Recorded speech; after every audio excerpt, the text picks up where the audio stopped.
The story starts in a popular VR game with tons of players online. This game is called Zero Fantasy Online, but everyone just calls it ZFO. Inside this world, a giant, scary monster roars at everyone, and in front of it, a lone warrior prepares for battle. This is our MC, at level 998. He's about to be the first person to reach the game's max level. In real life, the young man clicks his mouse non-stop, completely focused. With his VR headset on, he's trying his best to win the fight. He thinks that playing for 200 hours straight was a little overboard. The young man just wanted to achieve something and leave his mark on history. But in real life, he wasn't good at his studies or at sports. He felt like he would never be number one in anything he tried. Frustrated with this situation, he clenches his fist in anger. But in the world of ZFO, he believed he could be the best of them all. Back in the game, the monster charges forward with a devastating blow. The knight, however, smiles and prepares his perfect counter-attack. He leaps into the air to deliver the final blow and become number one. But at that moment, the player feels a terrible pain in his chest. His eyes widen in shock, and his vision starts to go dark. He feels great regret, as he was so close to reaching his goal. Then, the message "You died" pops up on his computer screen. The young man ended up passing out for good in front of his computer. Suddenly, he wakes up in a dark place and sees a distant light. Slowly, his vision returns, and he finds himself in the middle of a forest. He's in a strange body when he hears a desperate scream. Someone screams for a goblin to stop attacking their friend on the ground. But the green monster mercilessly tramples the man. At this, the other villagers run in desperation, fleeing from the monsters. The MC is shocked because he recognizes the goblin as being from the game ZFO.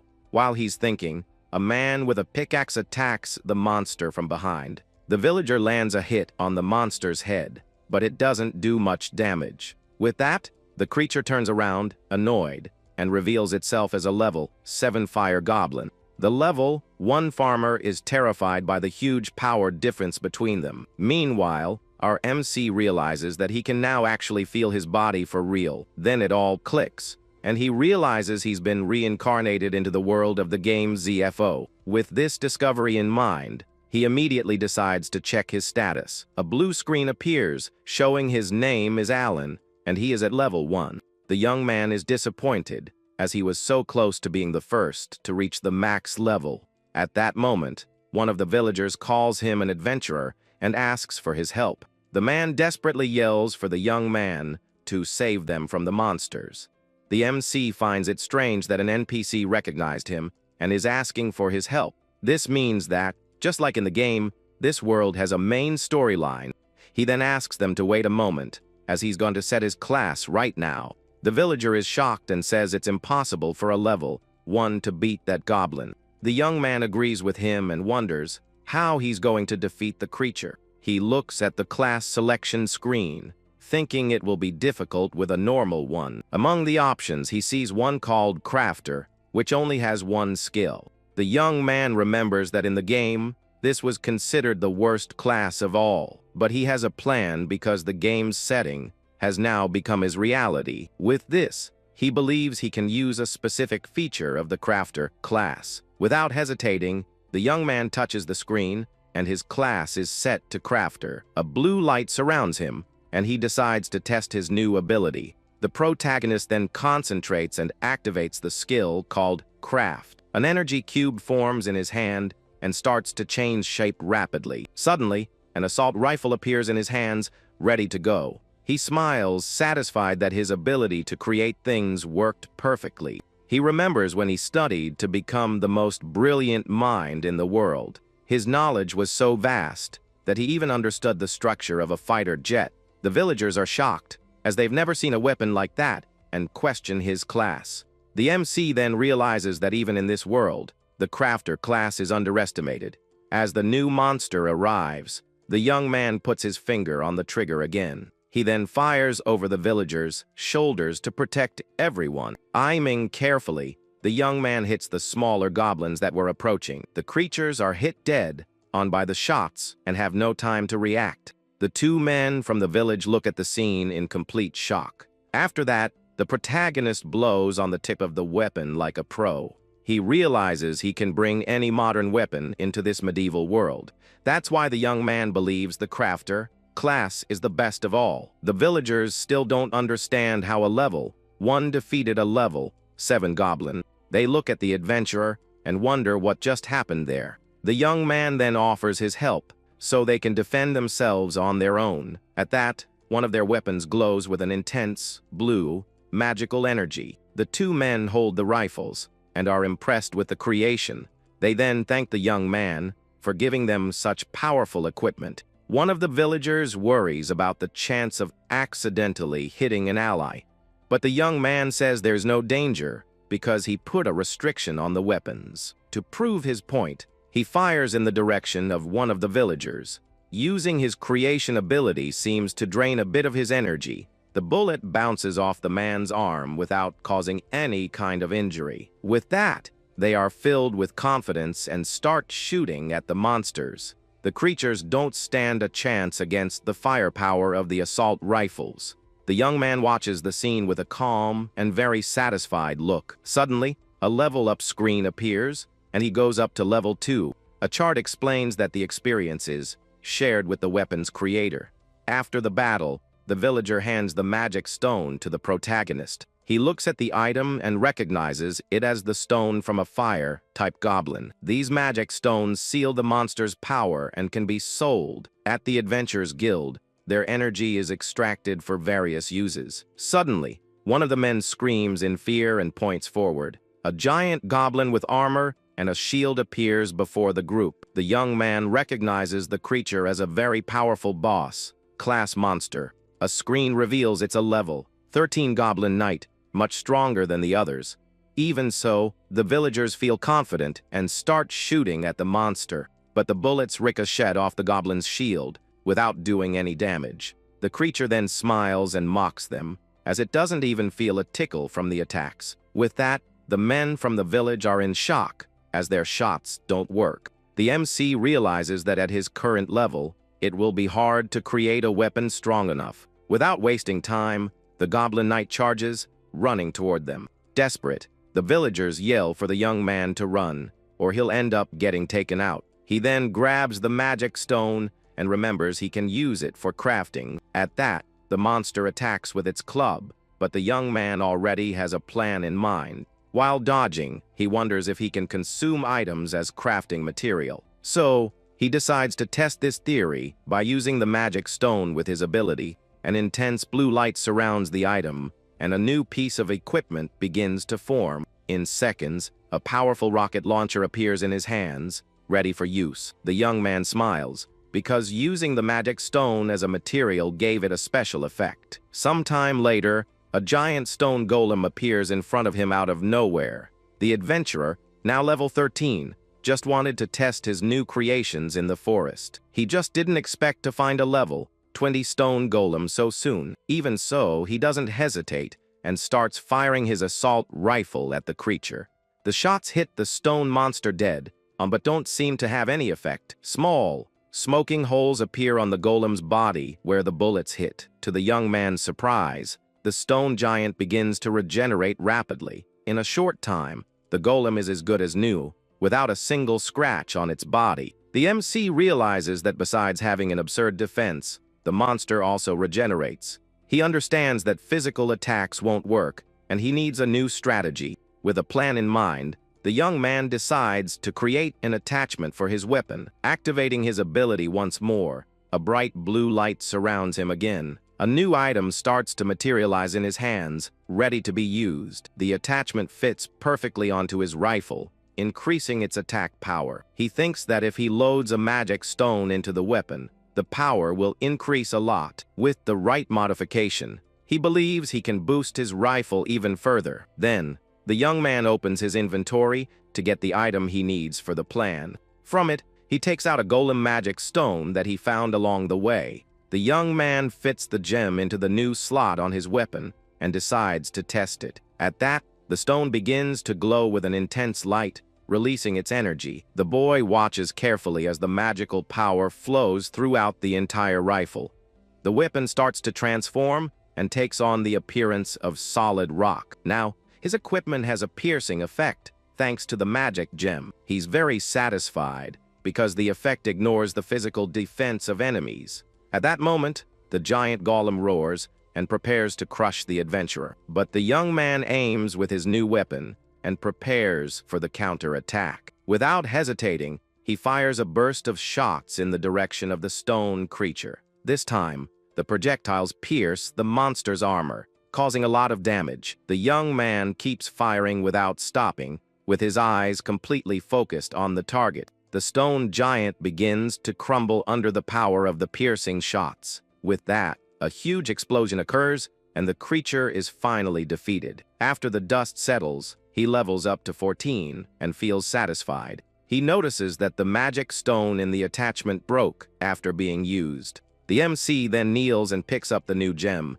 that the golem left behind. Upon picking up the item, he levels up once more and reaches 15. A notification says that the villagers fought off a horde of orcs on their own. The young man has traveled to several villages and handed out weapons for everyone to defend themselves. With this, he gains experience passively while also helping those in need. Elsewhere, we see the imposing headquarters of the Adventurers Guild. Inside, someone comments about a rookie who is leveling up very quickly. A woman looks into a magic mirror and is shocked by the information. Two men can't believe that someone went from level 4 to 15 in a matter of days. The mirror then reveals that the mysterious adventurer's name is Alan. She is even more surprised to find out that his class is Crafter.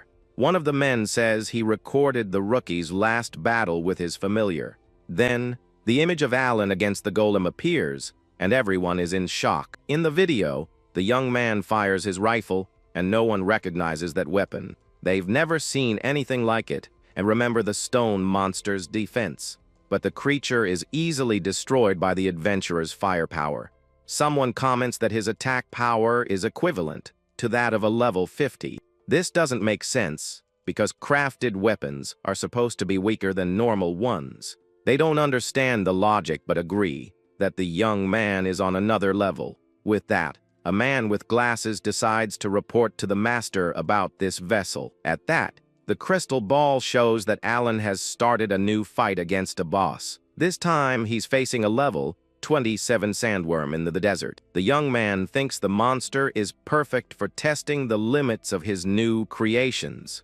He thinks about how to increase the firepower of a small weapon with attachments. So, the young man decides to use the golem magic stone he just got. Activating his ability, the magic item begins to transform in his hands. A pistol appears with a power bonus of 55% from the fusion. He is satisfied with the incredible option and decides to add one more item. The adventurer then attaches another magic gem as an extra accessory. The new piece begins to glow and infuse the weapon with a bluish energy. His pistol is now an ice weapon with much higher attack power. The young man smiles, because if the shot isn't enough, the enemy will freeze.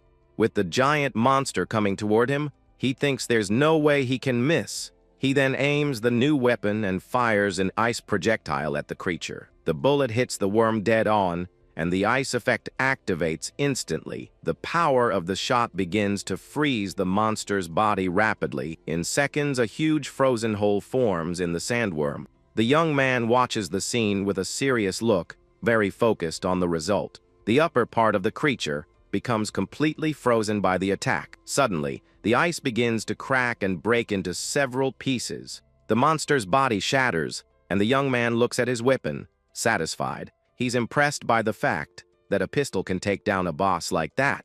At that, the young man smiles, because now he's sure the crafter class is the best. After the battle, he picks up the new magic stone that the creature left behind. With the item in hand, he decides to go back to the city and sell it for money. Arriving at the Adventurers Guild, the young man goes straight to the exchange counter. The receptionist is shocked by the number of items and asks for his name. The young man calmly replies that his name is Alan, making the woman nervous. She recognizes the name and is stunned to see the famous rookie in front of her. Flustered, the employee asks the adventurer to wait a moment and runs off. He doesn't understand anything and wonders what all the fuss is about. Suddenly, he hears hurried footsteps and sees knights approaching him. In seconds, the soldiers surround the young man, leaving everyone in the place confused. The leader of the group then says that Alan is under suspicion for something serious. The boy still doesn't understand the situation and asks what they're talking about. Without warning, magic chains appear out of nowhere and restrain the adventurer. The soldier informs him that he will be taken to the guild headquarters immediately. The protagonist gets very annoyed with all this senseless confusion. At the guild headquarters, he is taken to a large meeting room. A man orders them to release him, and the magic chains vanish into thin air. He apologizes for the scare and says he was curious about his rapid progress. The master felt he needed to speak with the rookie, no matter what. The young man responds sarcastically and asks what they want with him. A guild member then asks the young man to give details about his weapon. Alan replies that they wouldn't understand since he uses technology from another world. Another person present scoffs and says he talks big for a simple crafter. He continues to provoke him and questions if the young man's weapon is that special.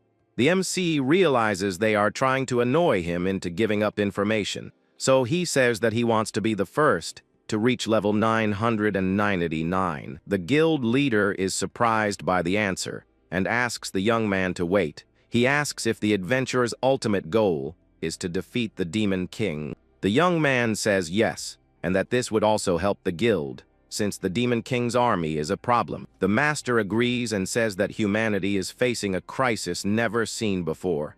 He even mentions that recently an important city was completely destroyed. Alan states he'll handle it someday, but tells them to make an appointment next time. When he turns to leave, the guild leader asks him to wait a little longer. Already annoyed, the adventurer asks what they want with him this time. The man then suggests that to level up faster, he should join a clan. He explains what it is and offers to introduce him to an A-rank clan. At that moment, another guild member butts in and complains that he's getting ahead of himself. The other says that his clan is better and that they explore high-level dungeons. Then everyone in the room starts arguing to see who will recruit the rookie, but the young man interrupts the fight and says he doesn't want to join any clan. Disappointed, they tell the young man to let them know if he ever changes his mind. The boy simply says goodbye and leaves the meeting room. The two guild members comment that he's a very difficult guy to deal with. They look at one of the weapons and wonder how a crafter created something like that. The guild then decides to call the best blacksmiths in the country to analyze the item. Elsewhere, we see a rocky mountain with a dungeon and many people. This is the entrance to the Wolf Mine dungeon, and several adventurers are there. Alan walks through the crowd and notices how busy the place is. A man calls out to him and asks if he'd like to join his group, but upon seeing that the young man's level is only 15, the guy is quite surprised. He apologizes immediately and runs off, saying he forgot what he was going to say. The man grumbles that a rookie shouldn't be in a level 25 dungeon. The MC thinks that he's only here because of the level difference bonus. This system gives more experience for fighting much stronger monsters. Suddenly, the adventurer hears a girl's desperate scream nearby. He sees a group of men trying to force a young woman to go with them. The group's leader is named Lucas, and he wants the priestess Emma to join their team. The people nearby mention that the guy pressures women into joining his party. Everyone is afraid because the swordsman's level is very high, and he attacks without thinking. The priestess yells for them to stop because she only wants a party with people at her level, but the man scoffs at her and tells the girl to take advantage of the situation. The whole group smiles in a strange way and says this will be good for them too. Suddenly, a blue aura appears and surrounds Lucas, leaving him very confused. At that, a bolt of lightning strikes him, and the swordsman gets a very strong shock. A bronze statue in the shape of a hand rises from the ground and knocks the man down.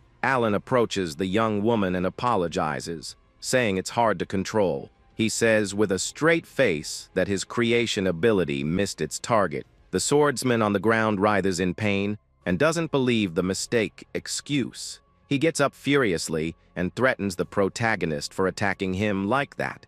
The young man says he was just testing his ability and that the guy was in the right spot. The man gets even more irritated with the young man's audacity and curses at him again. Without a second thought, the swordsman draws his sword and prepares for a fight. But upon looking closer, he realizes the adventurer is at level 15. His friends mock him for picking a fight with a low-level rookie like that. Lucas then says it would be embarrassing to fight with trash and decides to let him live. The girl thanks him for his help, and the two start to walk away from the group of idiots. She says that he saved her, but the young man replies that's not quite what happened. Suddenly, the swordsman shouts and says their conversation isn't over yet. He says he spared his life, but he didn't say he would let him walk away in peace. The MC turns around and asks what the man plans to do now with the two of them. The swordsman then points to the dungeon and proposes a competition between them. The contest will be to see who can clear the dungeon in the shortest amount of time. He says that if he wins the bet, he'll beat up the rookie until there's nothing left. The priestess complains that it's not fair because of the huge level difference. The swordsman then says that if he wins, he'll claim the young woman as his prize. The girl is completely terrified by the man's sick proposal. The protagonist accepts the challenge and says that in return, if he wins the bet. But then the young man says that he actually doesn't need any reward. The other adventurer smirks and says there's no chance of him coming out victorious. The MC then touches his own hair and thinks for a moment about the whole situation. He thinks that the prize wouldn't be a big deal coming from a weakling like that. The swordsman becomes furious with the young man's taunt and clenches his teeth in rage. He understands that the rookie is just an arrogant fool who doesn't know his place. In front of the dungeon, the priestess tells him the place is too dangerous for him. She reminds him that the recommended level is 25, and he is only at level 15. But the young man replies that it is not a problem because he already planned to hunt there. As they approach, the swordsman asks if he is going in alone. He then suggests the guy recruit some newbies to form a party. The protagonist shoots back that a level 65 can't do anything without his crew. At this, the swordsman gets very angry at the adventurer's provocation. The boy ignores him and says he doesn't care if he hangs out with his friends. Suddenly, the girl runs toward him and offers to join the mission. With that, a party invitation screen appears in front of the protagonist. The guy looks at the notification and seems to think for a brief moment. He then declines the priestess's invite, leaving her quite shocked by his attitude. The girl doesn't give up and starts begging him to let her tag along. She says she feels responsible and can't let him go into the dungeon alone. The adventurer gets a bit annoyed and thinks that this woman is very stubborn. Without much choice, he sighs and finally agrees to accept her help. With a tap on the screen, the priestess's party invite is accepted. The girl breaks into a huge smile and thanks him a lot for the chance to help. The swordsman then yells at the young man not to let the girl get taken down in there. His group smiles in a weird way because they want to give her a hard time later. This makes the priestess uncomfortable with their nasty comment. Without wasting any more time, the guy touches the dungeon portal to start. At the entrance, a panel shows the time record, which is 19 minutes. The protagonist smiles confidently and says that with his current power, it will be very easy. Then, the two step into the portal to start the dangerous time trial. Inside, they find a horde of monsters waiting for an attack. Several bats, caterpillars, and undead warriors appear in their path. The girl gets worried about the number and the high level of the creatures, but the young man says it is not a problem because they are just a bunch of weaklings. He then asks the girl to put her staff away because it is getting in the way. The guy says that since she joined the party, she will have to fight too. With that, he uses his skill, and a blue aura surrounds the two of them there. Suddenly, two submachine guns appear in the priestess's hands. She is startled by the weapon, and the adventurer says only he can create it. The young man explains that using it is quite simple, and she just needs to aim at the enemy with a serious and focused look. He tells her to just pull the trigger. Then the protagonist starts firing his weapon, and hits several monsters at once. The girl is amazed, and the guy tells her to stop staring and fight. She then starts shooting, but the recoil makes her lose control completely. Alan explains that he made the recoil strong on purpose, so she would hit everyone. He says the chatting is over, and now they are heading straight to the final boss. Somewhere else, the swordsman fights the mine monsters with his sword. After defeating the creatures, his group gathers to rest a bit. One of the members comments that the leader was pretty mean to the rookie adventurer. He says the dungeon summons an extra boss on someone's first time. The swordsman then smiles and admits that this is why he provoked the guy. He believes the rookie won't even get close to the first boss. Lucas also says that even if the boy makes it there, he will end up being defeated. He gets annoyed remembering he was made a fool of and wants Alan to fail miserably. Meanwhile, the adventurer and the priestess arrive at the boss room. The guy sees that not even 10 minutes have passed, and the girl is shocked by the time. He then complains that if she hadn't fallen for the traps along the way and also gotten stuck in another wall, they would have taken half the time. The girl apologizes, saying this is her first time in a dungeon. At that, the young man levels up 3 times and reaches level 18, feeling satisfied. Emma only leveled up once, and the guy realizes the villager's bonus is huge. The girl tells him to stop getting distracted, or they will lose the bet. With that, the two get ready to enter the powerful boss's room. When they open the door, a sinister purple energy takes over the place. The priestess looks inside the room and is terrified by what she sees. 2 energies, one purple and one yellow, appear in the boss room. The first monster is a werewolf queen at level 25, and the second is a werewolf king, also at level 25. Alan remembers there is an extra boss, and the girl complains that he didn't warn her. The 2 creatures then start attacking each other with great fury, but shortly after, they charge toward the 2 adventurers. The guy thinks that werewolves are fast and hard to hit with guns. He then asks the priestess to lay down some cover fire to buy time. The girl obeys and starts shooting with her 2 submachine guns, but the 2 monsters dodge the bullets with incredible speed. Emma realizes her attacks are not working and becomes desperate. The young man finds the situation a bit problematic because the enemies split up. He tells the girl to handle the queen, while he faces the powerful king. The bullets keep missing the creature, which dodges with ease. The priestess can't believe they can dodge every single shot. With that, the queen gets ready to attack with her sharp claws. The creature jumps toward the girl to deliver the final strike of the fight. The protagonist smiles because he had already predicted this entire move. The girl screams in fear as the werewolf is about to attack her. Alan then activates his creation skill. Once again in the battle, blue energy circles appear on the feet and hands of the 2 creatures. With a serious look, the guy gives the order to capture the monsters. Magical bear traps snap shut and lock the werewolves in place. The 2 beasts scream in pain and can no longer move around the area. The priestess is shocked and wonders if they really stopped.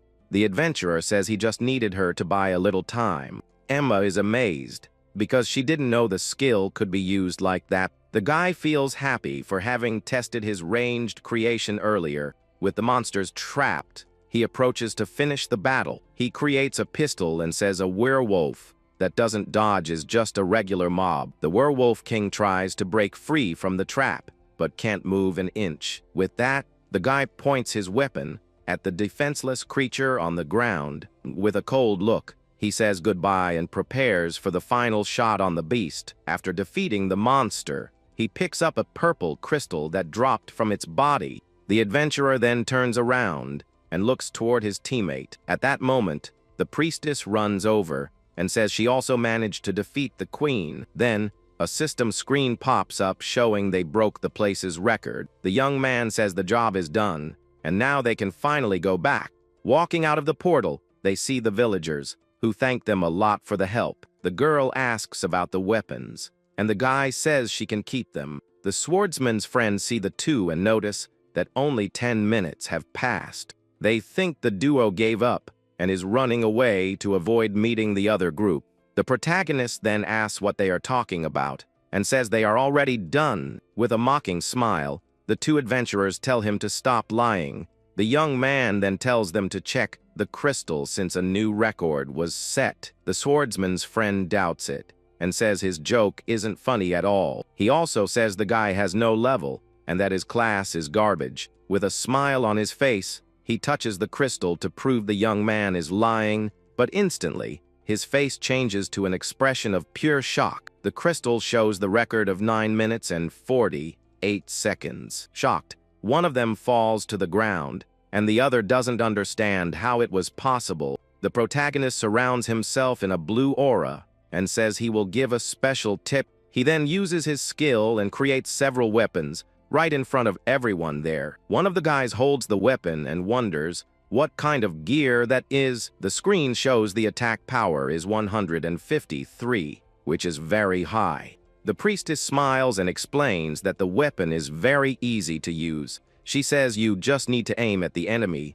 and pull the trigger. With that, the girl starts shooting, and the guys are amazed by the power. One of the adventurers turns to the young man and asks who he really is, but when he tries to speak, the guy had already vanished from the spot. Meanwhile, the crowd gathers to see the weapons, and the adventurer walks away. The guy thinks that staying there any longer is just a total waste of time. With that, he turns his back on the crowd and decides to leave the place. In the middle of everyone, a white-haired girl watches the young man walking away. She seems very interested in the guy and his weapon creation power. A few minutes later, the swordsman's group finally exits the dungeon. He brags, saying they almost broke the 50-minute mark. Then, the group sits down to wait for the rookies to come out of the dungeon. His friends laugh and say the two must already be eliminated inside. One of the other adventurers walks up to talk to the swordsman. He lets him know that the swordsman's opponents have already gone home. Lucas gets furious and wonders if the two guys ran away scared of him. His group starts laughing and says the leader was completely fooled, but the other adventurer says that's not exactly how things happened. The swordsman doesn't understand and says they were faster than his group.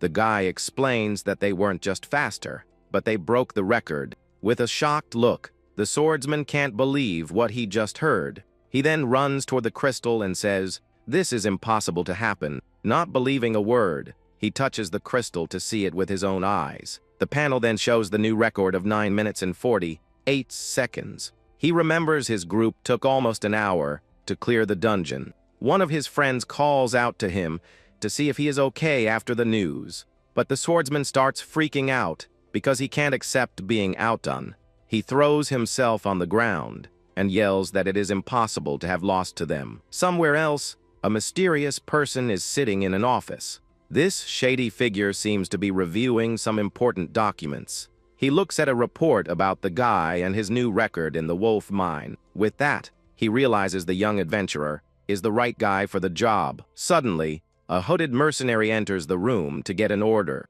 The mysterious man asks if he heard the request he had for the group.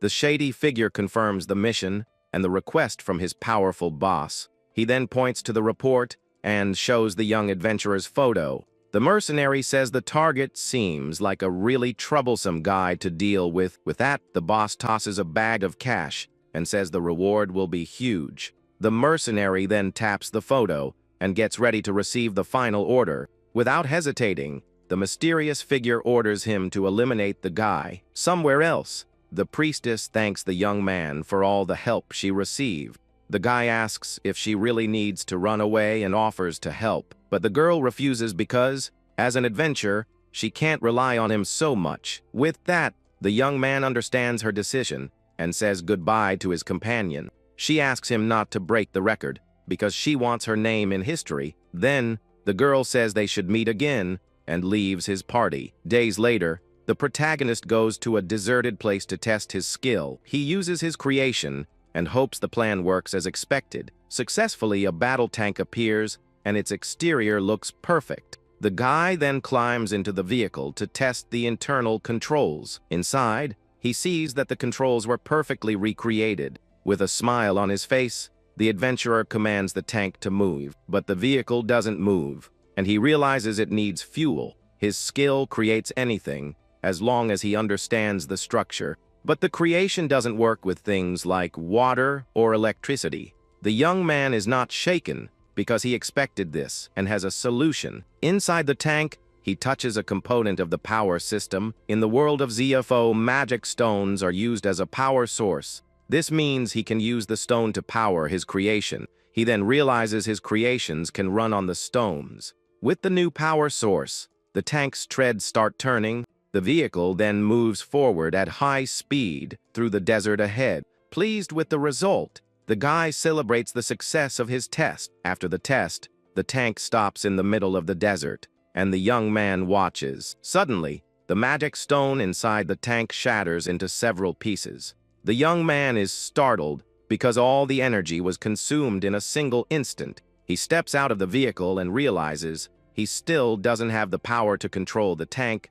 The guy understands he needs better stones, but is happy with the test. With that, he decides to try something smaller and uses his creation skill. This time a voice-controlled recon drone appears in front of him. The adventurer then places a new magic stone in the drone's compartment. With the power on, the object starts flying, and he wonders about the battery life. The guy commands the drone to fly up and record everything around the desert. He smiles because the device's performance is at a very acceptable level. The young man thinks that if he puts a weapon in place of the camera, it becomes a weapon. He then grabs a tablet to take a look at the recorded footage. The protagonist notices the recording turned out much better than he imagined, but suddenly he pauses the video when he spots something weird on the screen. He sees a group of people watching and wonders if they are after him. The guy remembers the guys from the mine and notices their strong, hostile intent. Not liking the situation,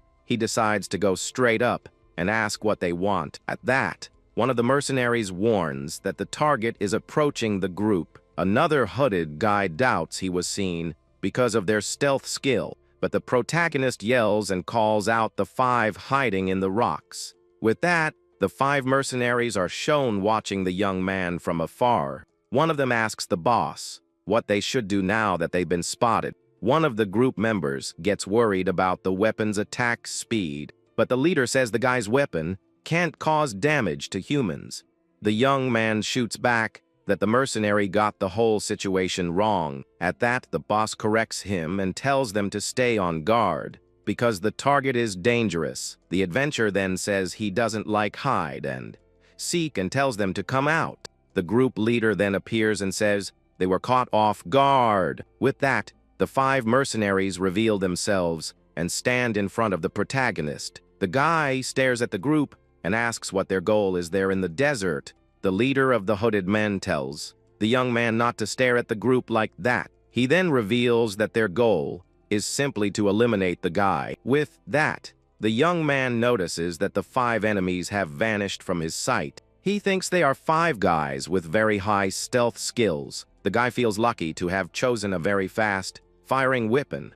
Just then, one of the mercenaries appears and calls him a fool because the weapon won't hurt him, but suddenly, he is hit by a shot and is very shocked by the attack. Without wasting time, the young man starts firing his weapon at the enemies. With that, several shots hit the other mercenaries who weren't expecting it. With a focused look, he keeps shooting to defeat all the enemies. In a few seconds, the other members of the group are also hit by the shots. With the 4 on the ground, he says challenging someone armed was a terrible idea. The guy also comments that they should have come up with a much better plan. The protagonist understands the reason for the direct attack, and the leader doesn't get it. The young man explains that his weapons normally have a safety restriction, but since the group looked suspicious, he took the safety off for the battle. At that, the group leader is hit in the legs and falls to the ground without reacting. The guy warns that with the safety off,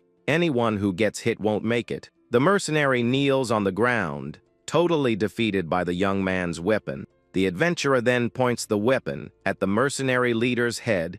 He then asks why he was the target and orders the enemy to tell the truth.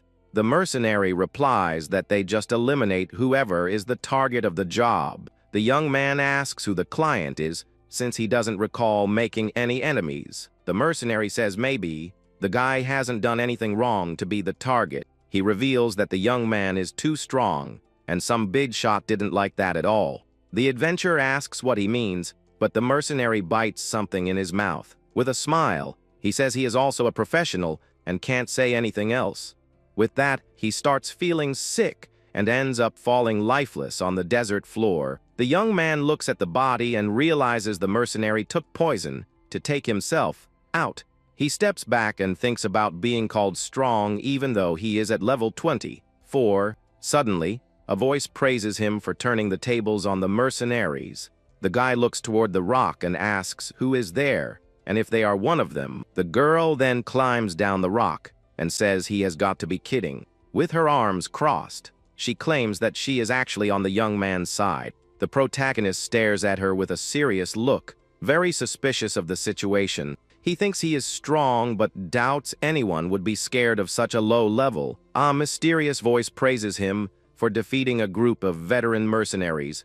He then turns around and asks who the person is, and if they are with the enemies. The girl in red boots climbs down the rock and says of course she isn't. She crosses her arms and claims that she is actually on his side in this fight. Even so, the adventurer remains skeptical and stares at her seriously. The girl then suggests they team up, because it would be a good deal. But the guy refuses and says he doesn't need companions now or ever. He remembers the priestess and thinks there might be a single exception. The girl asks him not to be so defensive and to hear what she has to say. She then reveals she has an idea of who hired the mercenaries after him. Surprised, he asks who it is and asks her to confirm one thing first. The girl confirms he is Alan, who broke the wolf mine record. The young man explains that she asked because his stats were hidden from everyone. He opens the menu and says fame is annoying, so he changed the settings. With his stats visible, the adventurer asks if she can see them now. The girl is shocked to see that his level is only 24. She remembers that from afar,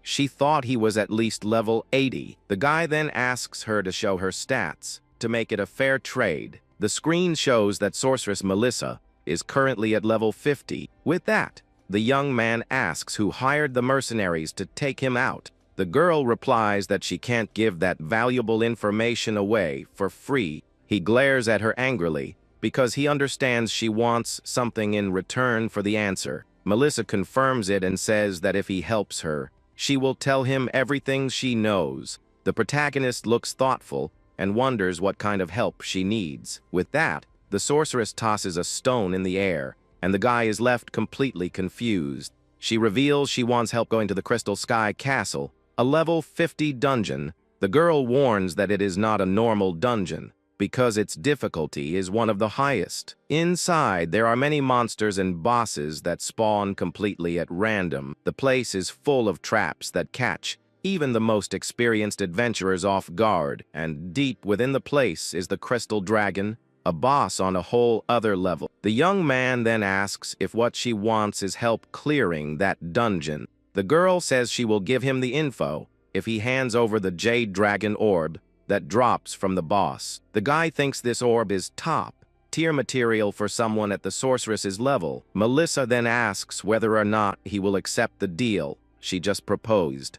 She thought a level 24 wouldn't be able to do it, and only agreed to ask. But the adventurer accepts right away, and the girl is shocked by his quick response. Annoyed, she asks if he was listening to what she said about the dungeon. The sorceress yells that the recommended level is 50, and the area is very dangerous. The young man replies dismissively that he knows that, and probably knows more about the place than she does. He remembers having cleared this stage 10 times, and that he needs to get rid of whoever is after him. Melissa then says she doesn't mind as long as he accepts the proposed job. With a gesture, she gets ready to seal the deal with her new teammate. Alan says that since it is settled, they can go, but she denies it right away. With an annoyed look, the girl says that unfortunately, they can't do that just yet. The guy then turns around and asks the adventurer what the reason for not going is. The sorceress explains that there are 2 reasons, and the first is how to reach the castle. She says they need to go through a teleportation rite, and the young man gets confused. He remembers that in the game, He just had to talk to an NPC to be teleported to the location. The girl then warns him that he doesn't meet the requirements to participate in the ritual. A panel shows that level 40 is required, and the guy is excluded by the rule. The young man asks why she invited him, and the girl says she wouldn't have asked him if she had known. Not caring about that, he just asks what the second reason for the delay is. The sorceress replies that it is obvious, just the two of them aren't enough for the mission. She explains that to fight in the dungeon, they need a tank to withstand the attacks.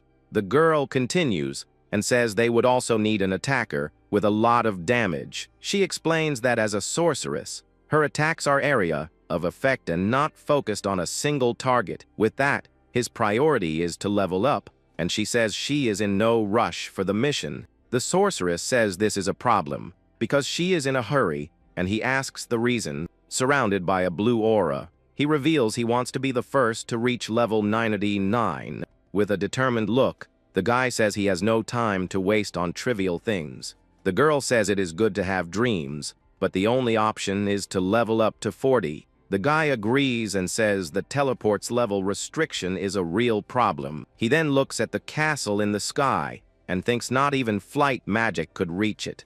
After thinking a bit, the young adventurer seems to have had a great idea. He says they can reach the castle without the ritual, and the girl doesn't understand. The young man uses his skill and says he will explain later, but first, he will run a test. A drone appears, and the girl asks how it works, and the guy explains it is a magic drone. With his arms crossed, the guy gives the order for the drone to fly up to the castle in the sky. The sorceress is impressed, and the young man says it is technology from another world. He watches the drone and wonders if there is any barrier on the way to the castle. Without any trouble, the flying object keeps getting closer to its target in the sky. With a focused and attentive look, the protagonist waits to see the test result. The drone lands successfully, and the guy confirms there is no barrier in the area. The girl is shocked because she can't believe they can get there without using the ritual. She then suggests he create a giant drone and that they head back to the city, but the guy refuses right away and says just the two of them are already enough for the mission. The sorceress doesn't understand and asks about the other members she mentioned earlier. The young man says he could even do it all alone, and the girl wonders where the confidence comes from. The adventurer also warns that he won't build a giant drone for the trip. He explains that the bigger the object, the worse the magic fuel efficiency. With a serious look, the adventurer asks what the plan is to get to the dungeon. The guy replies that they will use a new power source different from the stones, and to surprise her even more, he reveals he won't build a giant drone. The young man reinforces that a large vehicle would fall before reaching its final destination. With a serious look, the adventurer asks what the plan is to reach the dungeon. The guy replies that they will use a new power source different from the stones. The girl is surprised and asks what this new power source would be. With a confident look, the young man turns to his teammate, and with a smile on his face, he reveals that she will be the power source. He explains that as a sorceress, she uses magic, and they will use that as power. Without wasting time, the young man uses his skill and tells her to just watch. With that, a hot air balloon appears, and the guy says they are going to fly in it. The adventurer then tells the girl to get in so they can test the creation. The sorceress asks what she should do, and he tells her to fill the balloon with wind. Without questioning, the girl uses her wind magic to inflate the large balloon. With her magic, the huge object starts filling with air quickly. After inflating the balloon, the young man says they now need to heat the air. He explains that anything that generates heat works, but flame hand is better. The girl then activates her skill, and a flame appears in her right hand. With a focused look, she raises her hand to heat the air inside the balloon. Suddenly, the balloon's basket starts lifting off the ground, and the girl gets startled.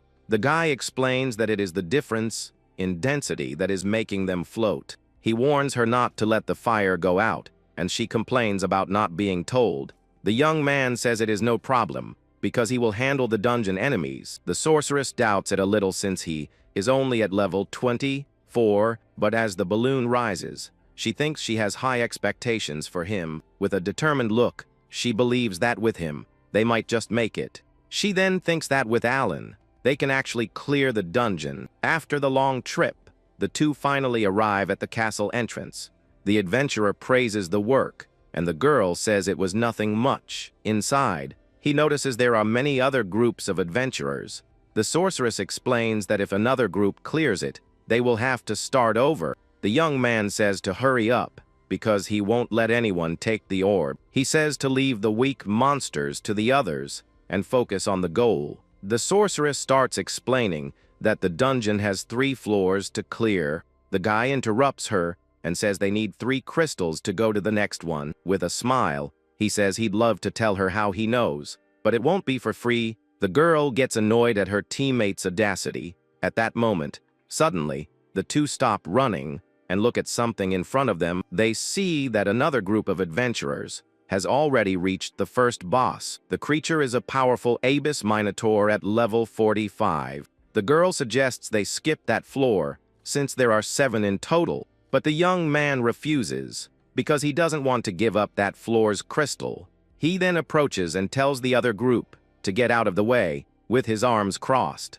He tells them to move if they don't plan on fighting. One of the adventurers gets furious at the protagonist's attitude there, but seeing level 24, he starts laughing and mocking the guy. With a smile, the group makes way and says the boss is all his. The young man thanks them and gets ready to fight the monster alone. He stands in front of the giant creature, without showing an ounce of fear. The sorceress yells and warns that her mana hasn't fully recovered yet. The guy says it is no problem and takes out a sandworm magic stone. With that, he uses his creation skill once again in the battle. A rocket launcher appears with a power of 14,500. The girl calculates that with the bonus, the attack power goes over 30,000. The Minotaur raises its axe, and the young man aims right at the creature's head. With a cold look, the adventurer says the battle is already over for the monster. Without wasting time, he fires the powerful missile at the giant beast. The rocket flies at high speed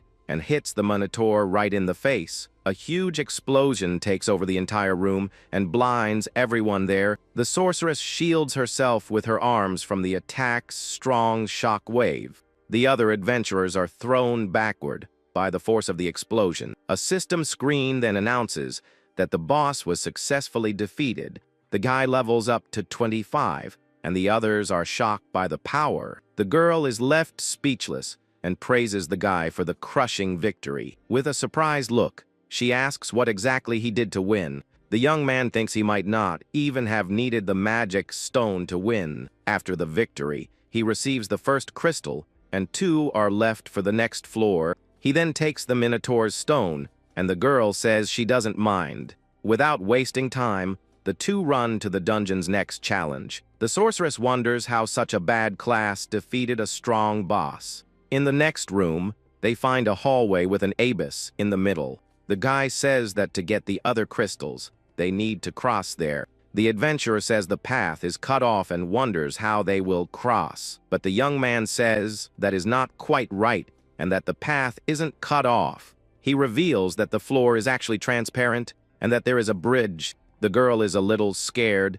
but doesn't show it to her partner. One of the other adventurers tries his luck and gets ready to take the first step, but he steps in the wrong spot, and the sound of the trap echoes through the room. The adventurer then falls into the deep, dark abyss with no chance at all. The protagonist says this is what happens to whoever steps in the wrong place. He thinks the common strategy would be to use a staff to find the path, but if he does that, the other adventurers will just copy his steps. The sorceress then suggests he use his skill to build a bridge. The young man replies that if it were possible, everyone would have used magic to fly. He then tells the girl to try using some magic to test a theory. The sorceress realizes she can't, and the guy says her skills are restricted. With a confident smile, the protagonist reveals there is another way. The girl doesn't understand and just stares at the guy with a very curious look. They then return to the abyss hallway to solve the problem.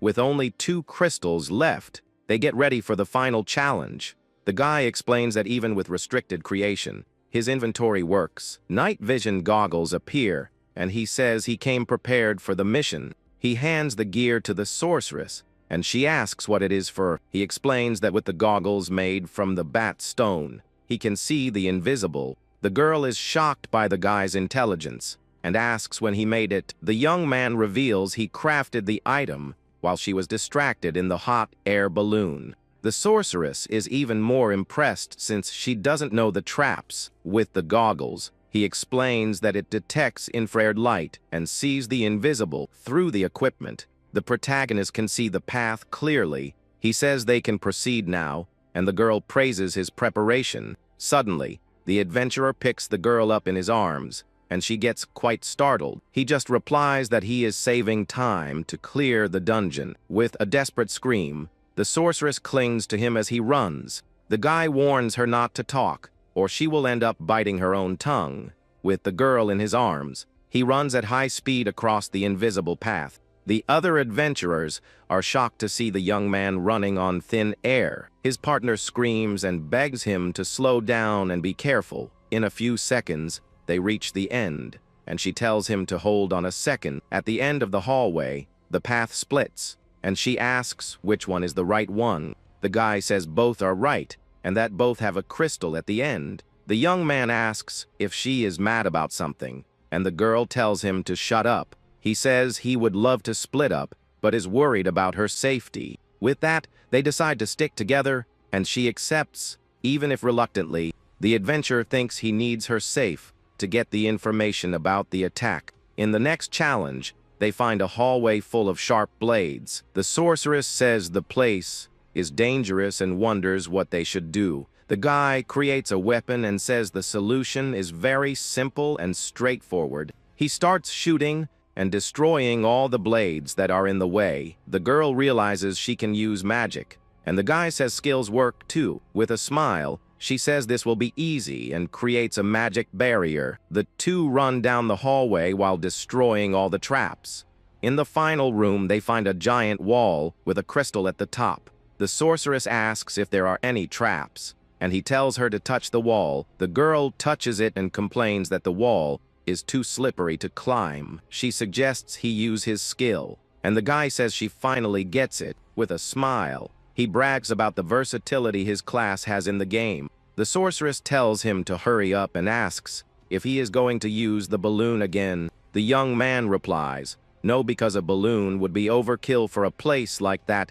He then uses his creation skill. Once again in the middle of the dungeon, an elevator appears, and the girl is left not understanding what that weird thing is. The guy explains it is an elevator and presses the button so they can go up. With just a touch, the equipment starts working perfectly. The adventurer says the elevator moves people and goods up and down.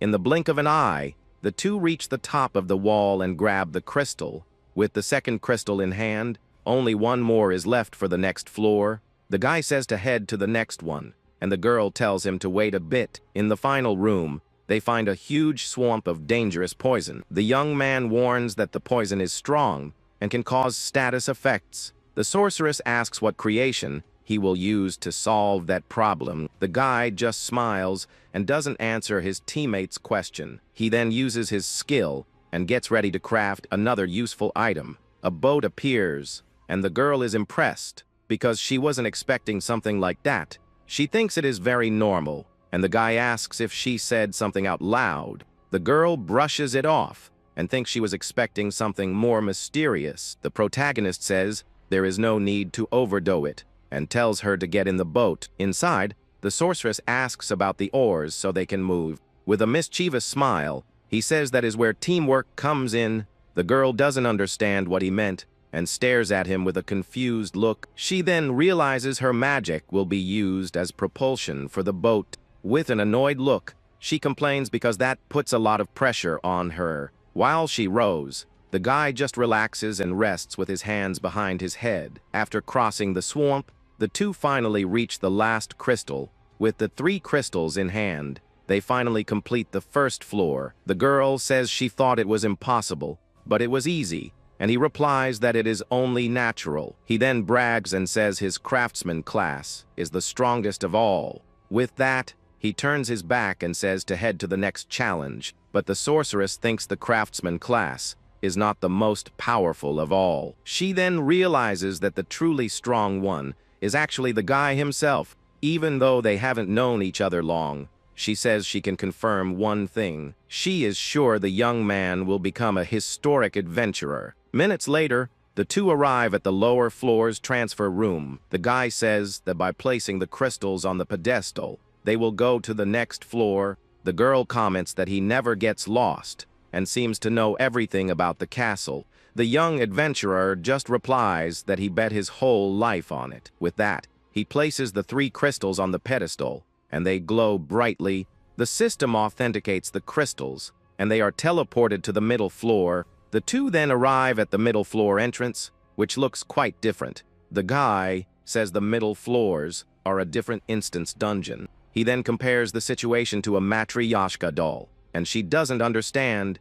The young man promises he will make one for her after they conquer the castle. With that, the two get ready to enter the portal and start the new challenge. But suddenly, the sorceress stops him and tells him to wait a moment. The guy turns around and stares at his teammate without understanding why. With a serious look, she challenges him to a battle before they go in. The sorceress proposes a small bet before they continue their exploration. The young man is a bit intrigued by the idea and asks what it is all about. With a very confident smile, the girl confirms that she wants to make a challenge. She explains that the middle floors are divided into 2 different parts. Soon, the young woman warns that in the first area, they will face a giant horde of weak monsters. Lighting a flame in her hand, she suggests a competition to see who eliminates more enemies. The protagonist crosses his arms, complaining that the rules heavily favor her side. After all, his partner's class is completely focused on large magical area attacks. Meanwhile, the young shooter's weapons are made to focus on only one target at a time, but the girl just teases her teammate, asking if he is afraid of losing the bet.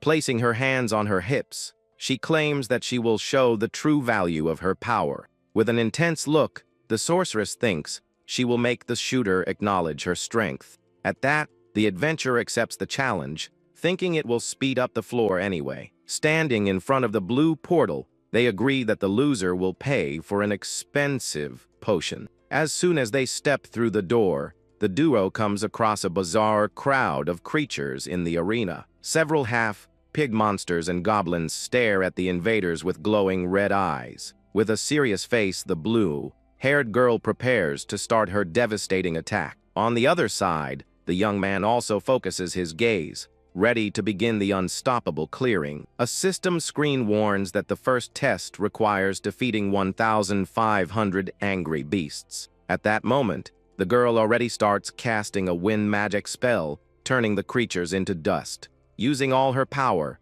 the girl activates the dark nebula magic, creating a massive dark vortex in the air. With a great blast, several monsters are thrown far away, while she brags about her incredible clearing strength. When his turn comes, the shooter stretches out his hand, generating a strong blue electric energy to prepare his attack. At that moment, the young man materializes a huge rotary machine gun, showing that the creator's turn has begun. Focusing entirely on the targets, the protagonist adopts a serious posture and warns the creatures to brace for the attack. Without holding back, he pulls the trigger, making the giant weapon fiercely fire flames and bullets. A shower of shots hits the monsters in the arena, causing massive damage and taking down several at the same time. The absurd firepower pierces through the enemies without the slightest difficulty, eliminating them from the area quickly.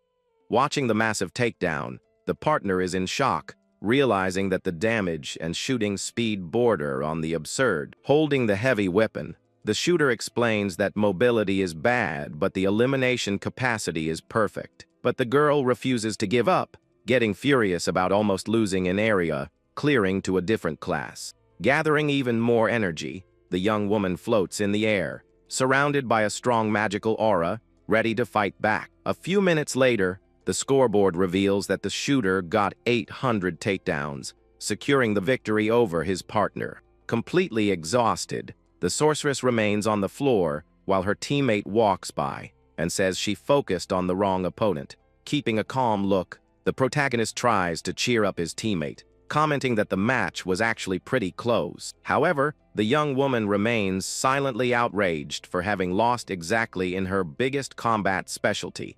Looking up at the winner, the young woman finally realizes that this boy is a true outlier. Advancing through the dungeon, the duo reaches the second floor, where the mage warns that the next fight will be against the boss. Focused on the final goal, the adventurer evaluates that they are very close to getting the powerful dragon orb.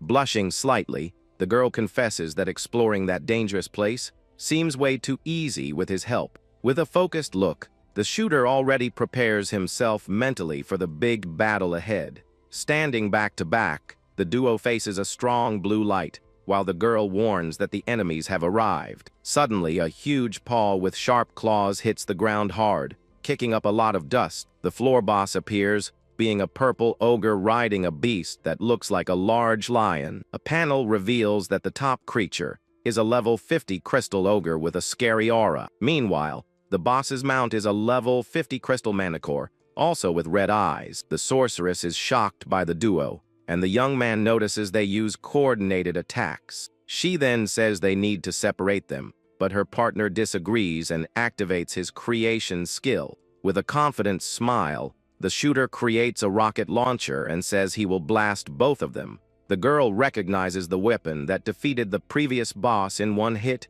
and her eyes sparkle. But upon seeing the stats, the young woman notices that the attack power is 16,000, being weaker.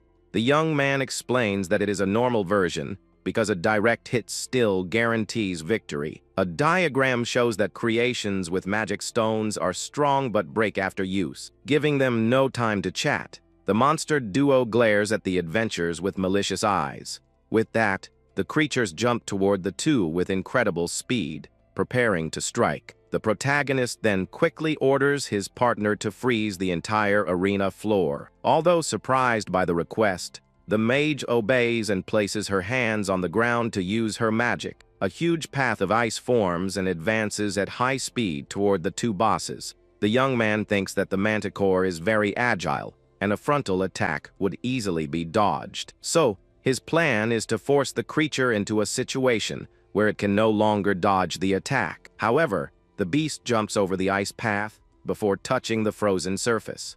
With an impressive leap, the monster Duvlo flies high into the air, surprising both of them. But the shooter just gives a sly smile and says the move was perfect for his plan. He thinks that without wings, the enemy cannot use its agility in the air, leaving it vulnerable. Aiming with precision, the protagonist fires the missile and sends the creatures away. Struck by surprise, the ogre widens its eyes upon seeing the projectile approaching in the air. In a desperate move, the purple monster gets ready to do something unexpected to escape. It uses its mount as a trampoline and jumps away, leaving the beast behind. The adventuring duo is shocked to see the intelligence of the boss, who sacrificed its ally. A gigantic blast happens in the air when the rocket finally hits the manicore. The protagonist is shocked, because that move shouldn't be possible in the game. Taking advantage of the jump, the ogre prepares for a crushing attack from above. The young man stares at the falling creature and realizes the approaching danger. Suddenly, the monster comes down hard toward the adventurer on the ground. The sorceress panics and desperately yells for him to get away from the strike. But the young man stays completely still without showing any reaction of fear or dread. She thinks his level is low and that without armor, the blow will be devastating. With that, the young woman runs to try and take the attack in her partner's place. The ogre comes down with its club glowing red, ready to crush the young man. However, she realizes she won't be able to get there in time to save him from the hit. The creature approaches quickly, and it seems like it is the end of the line for the shooter. Desperate, the mage reaches out her hand, trying to reach her teammate. The strike is inches away from hitting the young man, who remains motionless in the arena. The young man thinks the tactic of using the mount was unexpected, but he already anticipated it. A yellow light shines in the weapon's barrel, indicating that something is going to happen. With a smile, the young man reveals that this scenario went exactly as he calculated. With his weapon reloaded, he fires a second missile right at the ogre's face. His partner shields herself from the strong shockwave caused by the second blast. After the smoke clears, the protagonist sighs in relief at the outcome of the fight. A system screen appears, and the adventurer levels up to 26. The young woman is confused because she thought he was out of ammo for the attack. The young man explains that unlike fusion weapons, this one reloads itself. He admits it was a close call and that he would have been defeated if the reload didn't finish. But the young man reveals he had already factored the second shot into his initial plan. With the victory secured, he picks up the purple crystal the monster dropped. After the fight, he says they now only need the powerful crystal dragon to clear the dungeon. The sorceress thinks she has seen many adventurers who only use brute force, but she has never seen anyone with the confidence and calm that her partner shows. She then understands why they are trying to get rid of the shooter. Finally, the two arrive at the grand entrance door to the upper floors. The sorceress prepares for the final battle and tries to push the massive entrance door. But her partner warns that the door is just for show, and the young woman looks confused. He explains that this floor uses a teleportation portal, but there isn't one there right now. With a serious look, the young man reveals that this means someone is already inside. The girl gets a worried expression and starts to understand the complicated situation. At that, she asks if another group is challenging the boss, and the young man nods, confirming it. His partner gets nervous and says that if they win, it will all have been for nothing for them. The shooter sits on the floor and says that panicking won't help, suggesting they come up with a strategy. He then reveals that the Crystal Dragon, an epic-class boss, uses a devastating attack. The sorceress is completely shocked and cannot believe the enemy is an epic class. A diagram shows that the epic class is superior and has unique stats and skills. The young man says the dragon has a massive strike and a damage cap to protect itself. He explains that the damage cap negates any attack that goes over a certain value. The young woman understands that her partner's firepower will be useless, and he agrees with her. Because of that, he wants to create a battle plan, and the mage asks what her role will be. The adventurer explains that in the boss room, hordes of weak monsters will appear. He then asks his partner to take care of the smaller enemies while he focuses on the boss. She agrees but asks about the devastating attack, and he tells her to hide when he gives the signal. Suddenly, the blue portal appears, and the young man says the other group's battle is over. With a serious look, he concludes they were wiped out since escaping the room is impossible. The girl gets nervous thinking that even experienced adventurers couldn't win, but the protagonist reassures her and says that if they follow the plan, victory will be theirs. With a determined look, the sorceress says she is trusting him entirely for this. The young man replies with the same determination and tells her to leave everything to him. As they walk, he thinks he cannot fall until he is the first to reach level 99. The two then step through the portal and arrive at the floor boss's massive arena. The duo observes the architecture of the place and realizes they have reached the upper floors, but the floor of the room is covered with the fallen members of the adventurer group that failed. The sorceress is shocked by the amount of fallen adventurers scattered all over the place. However, the young man says there is no time to be afraid and faces the challenge head-on. From the arena floor, a massive blue crystal creature begins to emerge slowly. With a watchful eye, the duo prepares as the great boss has finally appeared. Then, the enormous winged creature made of blue crystals floats imposingly in the arena. With a powerful roar, the system confirms that it is the level 50 crystal dragon. The sorceress is terrified by the overwhelming pressure of the epic class enemy, but the young man calms her down and tells her not to get swept away by the monster's intense pressure.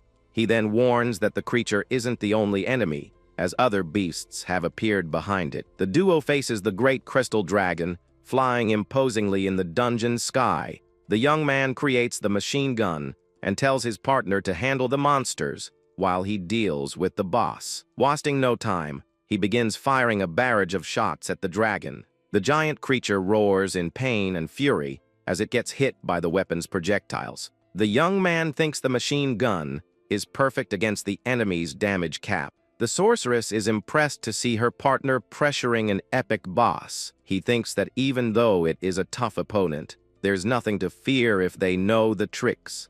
With a determined look, the young woman tells him to press their advantage, but something happens. While he shoots, the mage uses her powers to fight off the other monsters. Suddenly, the machine gun stops firing, and he realizes he ran out of ammo. Seeing the opening, the crystal creature raises its head and gets ready to attack. With his eyes wide open, the shooter recognizes the enemy's move. He then yells and tells his partner to fall back because the ultimate attack is coming right now. The creature opens its mouth and begins charging a dark and deadly energy sphere. Without hesitation, the monster fires a powerful blast of dark, devastating flames. The young man drops to one knee and activates his creation skill to defend against the strike. With a touch on the ground, a giant metal wall begins to rise in front of them. Behind the cover, the sorceress is shocked to see a shield sprouting out of nowhere. The young man explains it is a fire-resistant shield, and the attack won't work without direct contact. He says that as soon as the machine gun reloads, they will counterattack with everything they have. But his partner yells and warns that the shield is cracking under the attack's force. The young woman gets desperate because this wasn't part of the original plan they came up with. The young man thinks the shield's durability wasn't enough to withstand the power. The dragon continues to fire its powerful dark flame breath non-stop. The metal shield cannot hold up and starts breaking apart under the pressure of the strike. The young man thinks he needs another method, since there's no guarantee a new shield will hold. With a deafening noise, the metal wall finally shatters into 1,000 pieces. The sorceress screams her partner's name, desperate about the extremely dangerous situation. But the young man grits his teeth and thinks he cannot afford to be defeated right there. With that, he activates his creation skill. Once more in the middle of the grand battle, a red fire extinguisher appears in his hands, surprising his partner. The girl is completely confused and asks what that weird thing is. The young man calmly explains that it is just a simple fire extinguisher. He thinks it was the first thing that came to his mind to put out the fire. To maximize its power, he fused the item with a crystal ogre magic stone. Running toward the attack, he wonders if his crazy idea will actually work. With sparkling eyes, he decides to bet everything on his creation skill. Then, he aims the object and shoots a huge cloud of white foam at the flames. The extinguisher's foam flies at high speed to collide with the dragon's attack. His partner is shocked to see that the foam is clashing head-on with the breath attack. The crystal creature continues firing its powerful blast of dark flames. The two attacks clash with absurd force, creating a massive shockwave. The young man yells from the effort while continuing to spray the extinguisher foam. The white foam begins to push back and neutralize the enemy's dark flames. With that, the ultimate attack is completely neutralized, leaving the dragon surprised. The sorceress is left speechless and wonders what the secret behind that extinguisher is.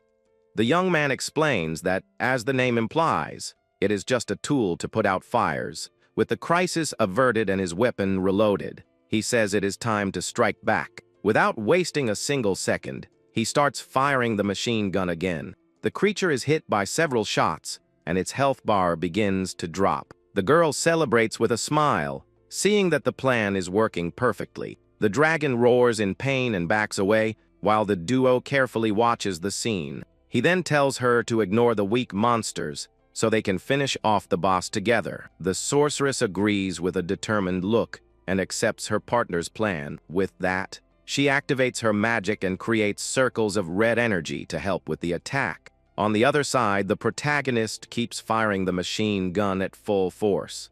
The duo's combined attack causes massive damage, and the dragon's health plummets. Then, the creature's crystal body starts breaking apart, and its health gets very low. With one final powerful strike, the boss shatters, and the system announces the grand victory. After their victory, they both level up, and the young woman complains that he held back a bit. The young man says it doesn't matter, because the important thing is that they won the battle. He then kneels to pick up the valuable magic stone from the great defeated dragon. His partner then asks about the Jade Dragon Orb, the mission's objective. The adventurer points to a large treasure chest that appeared in the middle of the room. He explains that the chest appears after defeating the boss, and she opens it to see the item. Inside, the legendary Jade Dragon Orb glows with a bright red light. The sorceress grabs the epic item and celebrates that they managed to clear the dungeon. But suddenly, the young man interrupts her with a cold and dark look on his face. At that moment, he points a weapon at her head, and the girl gets very confused. The young man explains that by taking the orb, the mission ends, and they will be teleported. With a tense expression, the sorceress stares at her partner, waiting to see what he will do. He then asks if she forgot the terms of the agreement they made earlier. The shooter demands she reveal who sent the attackers to try and eliminate him.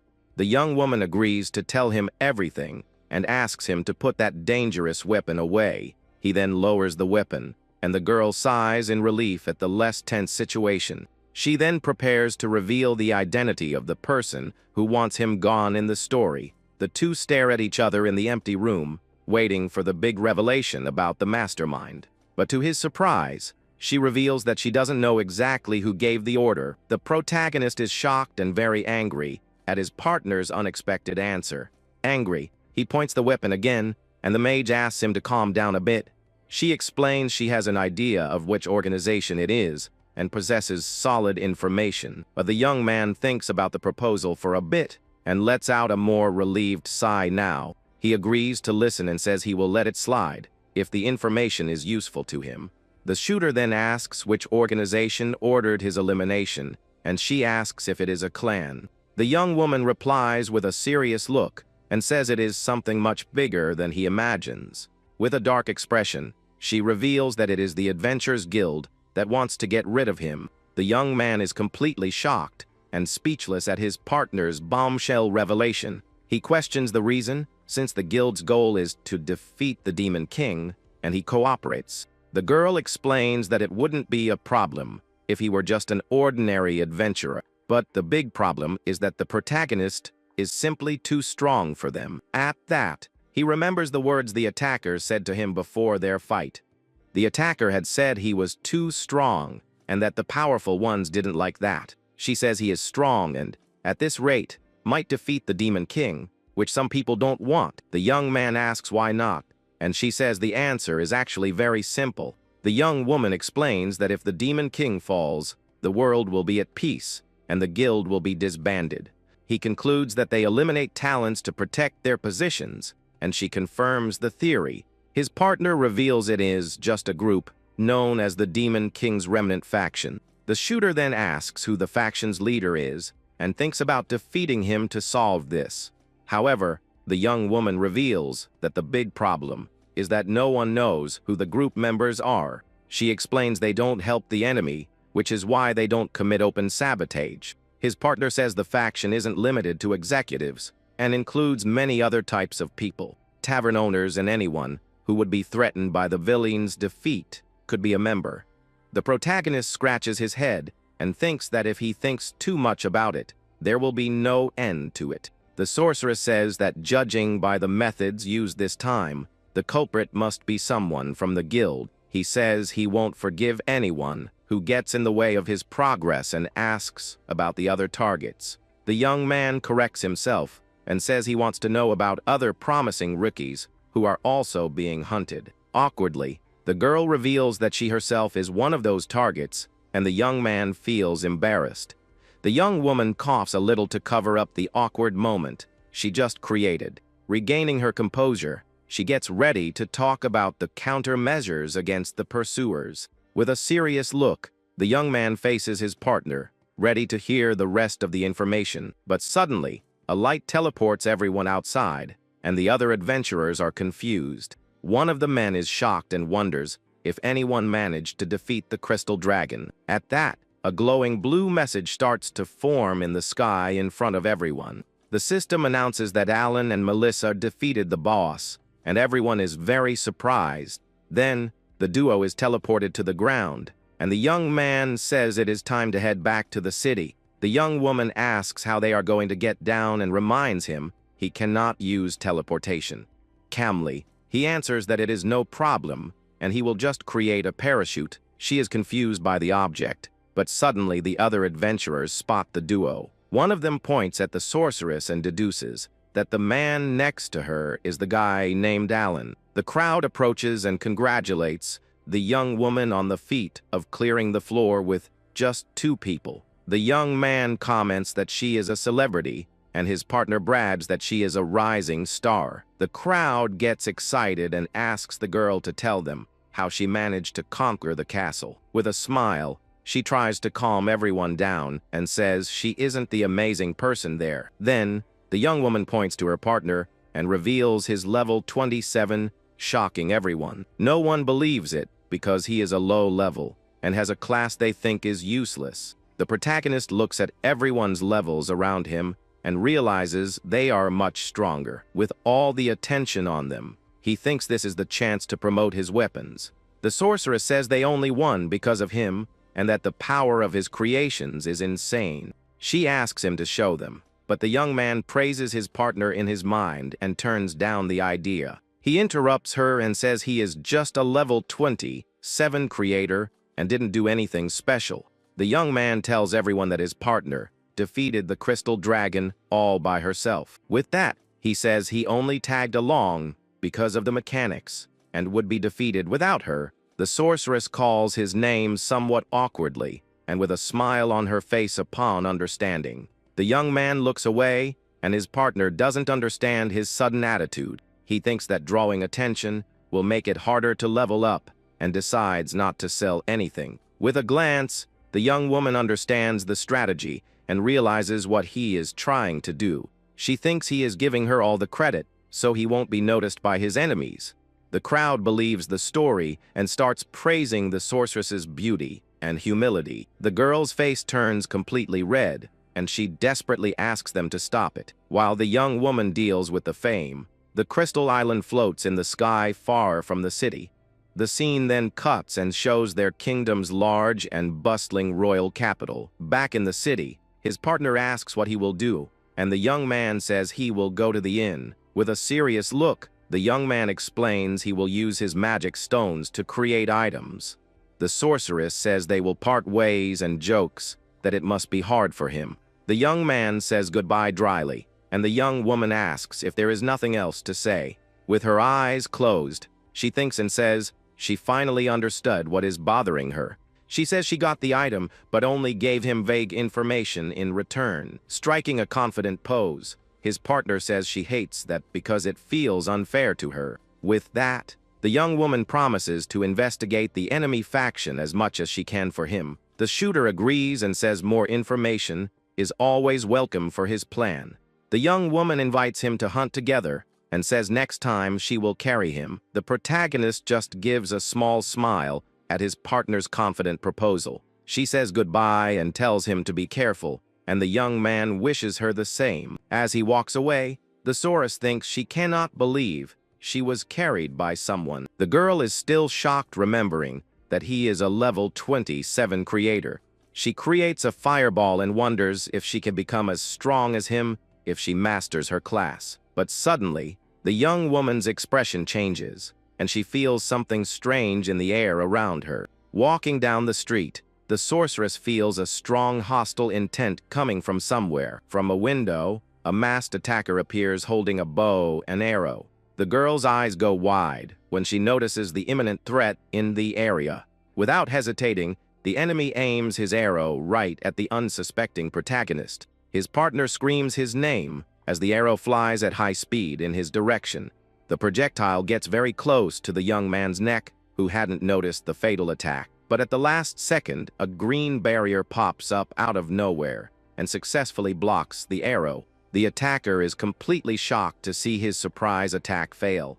The sorceress looks at the roof and realizes the enemies have already fled the scene. She runs to her partner and asks if he is okay after that massive scare. The young man answers that he didn't expect an attack inside the capital walls. He then complains that his enemies are getting desperate and he cannot even walk alone anymore. The young woman says that is why she would teach him how to deal with rogues, and he agrees to try. She then offers to protect him in exchange for a fee, of course. But the protagonist declines the offer and says he will handle everything himself because it sounds expensive. The sorceress is disappointed, but warns him not to do anything reckless and to rely on her. With a smile, the young woman says they are now members of the same party. The young man repeats her words and seems to think about the idea a bit. She then asks if he has a problem with that, and the young man shakes his head. With a serious look, she warns she won't forgive him if he falls to an attacker. With a confident smile, he says he won't fall until he reaches level 999. The sorceress gives a small smile at her partner's confident response. She then waves and says goodbye to the protagonist, who turns to leave. The shooter looks back with a thoughtful expression on his face. He then remembers when he focused only on leveling up alone in a game. The young man used to think it was easier to play solo, but a memory pops up. With that, he starts thinking that having companions might not be so bad.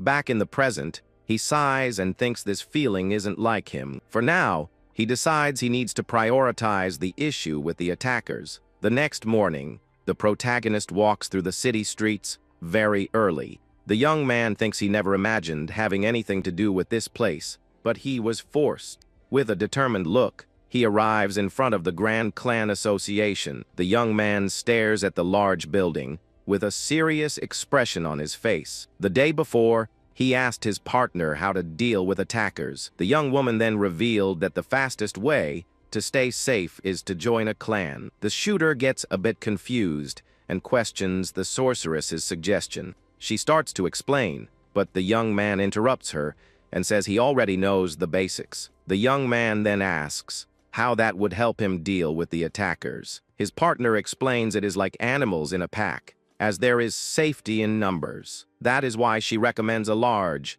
high-ranking clan with powerful ties. The protagonist thinks about her phrase regarding people with a lot of power and influence. He remembers the guild executives and wonders if they have a preferred clan. The sorceress explains that a clan offers safety and information at the same time. Back in the present, the young man is in front of the Grand Clan Association. He thinks he came all this way, but wonders how to join the kind of clan he is looking for. At that, a few people recognize him and comment that he doesn't have a clan yet. One of the men asks if the other knows the young man, and he says he is pretty famous among them. Then they reveal he is the guy who easily broke the Wolf Mine record. Another man remembers he cleared the Crystal Castle with Melissa the day before. Watching from a distance, a person in a blue cloak seems to understand the whole situation. With a confident look, he notices there are reception desks for each type of clan. It is explained that a clan's type shows its objective, like Conquest, which focuses on dungeons. There are also social defense, gathering, and subjugation types, besides the general type. Looking at the crowd, he notes that general, conquest, and subjugation clans are the most popular. But the young man thinks that what is popular doesn't matter to him, and he keeps going on his way. Suddenly, a blond man approaches and asks if he is looking for a clan. The young man turns around and, with a suspicious look, asks who the stranger in front of him is. The blonde introduces himself as Max, the leader of the rank B conquest clan called the Gazelles. The man says he heard he is an incredible creator and invites him to his group.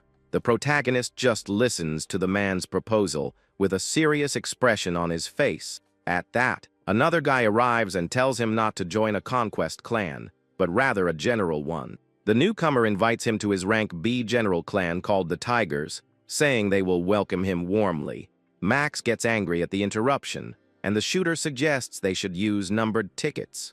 The leaders start arguing, and the crowd realizes they are fighting over Alan. Someone comments on his low level, but concludes he must have a huge secret. With all the commotion, more people decide it is worth trying to recruit him too. A woman from a rank of clan steps up and offers an attractive experience if he joins. With all the confusion, the protagonist asks everyone to calm down for a second. The young man then turns around and says he appreciates all the invitations he received, but there's a catch. He reveals he is only interested in defense clans that are rank A or higher. The crowd is completely shocked upon hearing the young man's specific demand. With a small smile, he confirms that this is exactly what he is looking for. It is explained that defense clans have ties to the government and are good for gathering information. Furthermore, with the excuse of defense, he could distribute his weapons across several cities. Lastly, a rank A clan would be the perfect backing for all his future plans. With a cold look, he tells them to leave if they don't meet the requirements he set. The leaders are annoyed by the young man's arrogance and click their tongues in disapproval. With his demand, the crowd that was surrounding him starts leaving quickly. The young man thinks they are leaving faster than he had imagined, but an armored man approaches and says he can meet the conditions. The shooter then looks at the stranger and, with a suspicious look, asks who he is. The man introduces himself as Flynn and reveals his level is 378. With a smile, he says he is the master of the rank A defense clan called Sacred Guardian. The protagonist is shocked because it is very rare to see such a high level on the second floor. Flynn asks if he is sure, as their clan is strict and gives no special treatment. The young man remembers Melissa suggesting a trial period to promote himself. With that in mind, he says he would like to join if it's on a trial basis. The leader agrees, since compatibility is important, and then sends the official invite. At that, an invitation screen to the Sacred Guardian clan appears in front of the young man. Without hesitating, the young man presses the accept button and officially joins his new clan. The system confirms his entry, and Flynn shakes his hand, welcoming him to the team. The leader then says he will show him the headquarters, and they can sort out the details there. The scene then cuts and shows the Sacred Guardian clan's large and luxurious headquarters. Inside an office, the leader sits down and prepares to explain all the rules. The man then asks if the rookie knows what a defense-type clan actually does. He answers that they go to cities and villages to intercept the enemy army. Flynn confirms and explains they operate in groups of 3 with similar levels. The young man gets annoyed and asks the leader if he cannot go on missions alone. With a smile, the man replies that unfortunately, that won't be possible in the clan. He thinks that being stuck in a group will just get in the way of his leveling plan. Flynn says he will patrol the city and will only join missions when he gets stronger.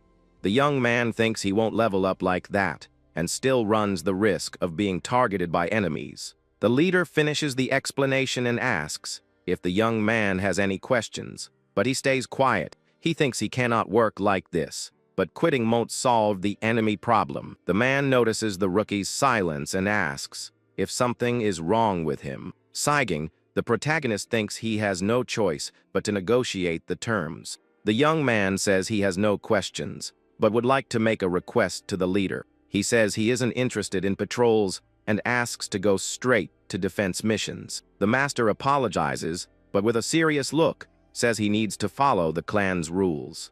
With a smile, the young man says he knows, and that is why he wants an exception if he proves his strength. The leader seems interested in the proposal, and then asks how he would prove it. The shooter says it is simple and challenges him to a duel for the exception he wants. The man gives a small smile and seems to find the bold proposal quite interesting. The young man repeats the proposal and says if he wins, Flynn will have to grant his request. Flynn keeps his amused look and seems to ponder the rookie's proposal. Calmly, the master says he admires the young man's enthusiasm, but there's a catch. He then turns around and, with a smile on his face, says he unfortunately cannot accept. The protagonist is surprised by the refusal and asks why he cannot accept.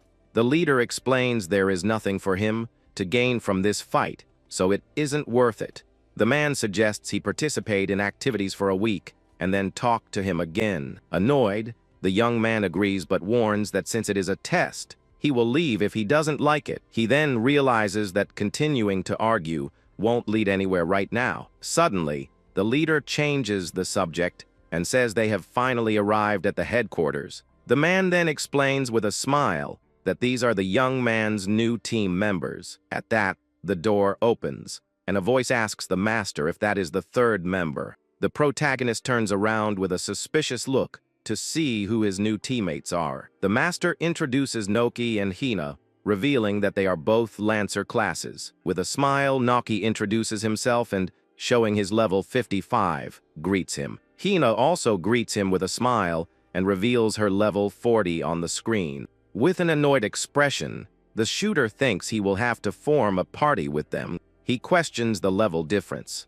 and Flynn says they are the weakest in the clan. Naoki stares at him and asks if he will be okay, since he looks very weak and low level. His partner scolds him and asks him to stop, saying that is a rude way to speak. The master says his level might be low, but he is quite famous in the city. Naoki assumes he is skilled, and the young man reveals he is only level 27.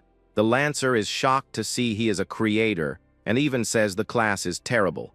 The girl is shocked and recognizes the name Alan the Creator, which leaves her surprised.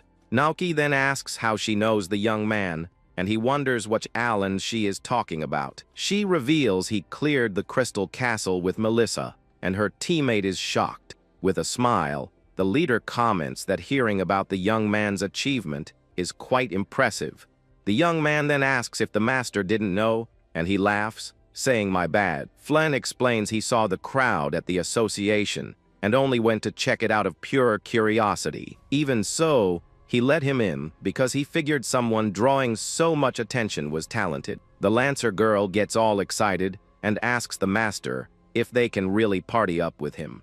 But her teammate says he was just carried by Melissa, who could have done it all herself. The protagonist asks if they know the sorceress, and the young man confirms she is famous. At that, he remembers the young woman calling herself a rising star, and that she was telling the truth. The leader then suggests the trio go out hunting so they can get to know each other's skills. With that, the Lancer duo agrees with the idea and seems quite excited for the hunt. Naoki then teases the rookie, saying it is his chance to admit he is actually pretty weak.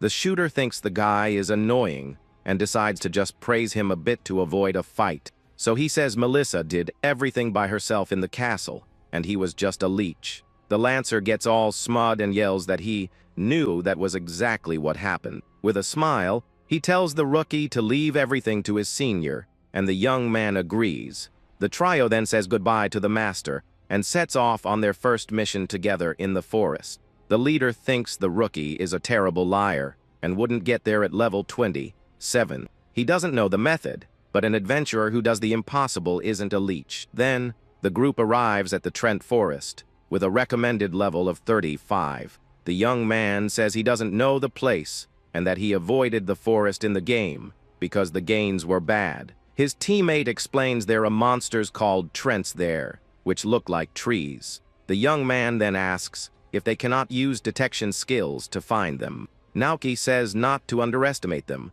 and tells him the Trents are no threat to them. Suddenly, the shooter senses a strange presence and his eyes widen at the danger. Without hesitating, the young man warns them to watch out on the left because there is an enemy. With red eyes, a level 35 Trent monster suddenly appears in front of them. The monster attacks by surprise, and the girl screams her partner's name, worried about him. With a confident smile, the Lancer yells that he is fine and ready for the fight. He then calls his partner to fight, and the young woman agrees to attack the monster. The large wooden monster charges at the duo with wild fury. Fearlessly, the two Lancers jump into the air to deliver a combined attack. With their spears in hand, they prepare to strike the enemy with everything they have. At that, the duo attacks the Trent from both sides in a highly coordinated move. The shooter watches and thinks that this is how real adventurers move. The teammate then turns around and asks the rookie what he thought of their teamwork. The protagonist says it wasn't bad, and the young man gets annoyed, saying it was the best. The girl then scolds him and tells him to focus on the fight to finish it quickly. The Lancer agrees with his partner and prepares for the final strike against the monster. With a special skill, they trap the enemy in glowing threads of light. But suddenly, the young man's expression changes when he sees several monsters appearing. In the blink of an eye, dozens of Trents appear, surrounding the trio from all sides. His teammate then says it is the rookie's turn, and that they will provide backup if needed. With a confident smile, the young man says that is comforting and he will give it a try. Then, the shooter activates his creation skill, and a bright light shines in his hand. In seconds, he materializes a huge rotary machine gun in his hands. The doe's jaws drop, and they wonder what kind of crazy weapon that is. The creator thinks he could use a thermal scope to identify the enemies, but with a cold look, he concludes it doesn't matter if he destroys everything at once. Without hesitating, the young man pulls the trigger and starts shooting everywhere.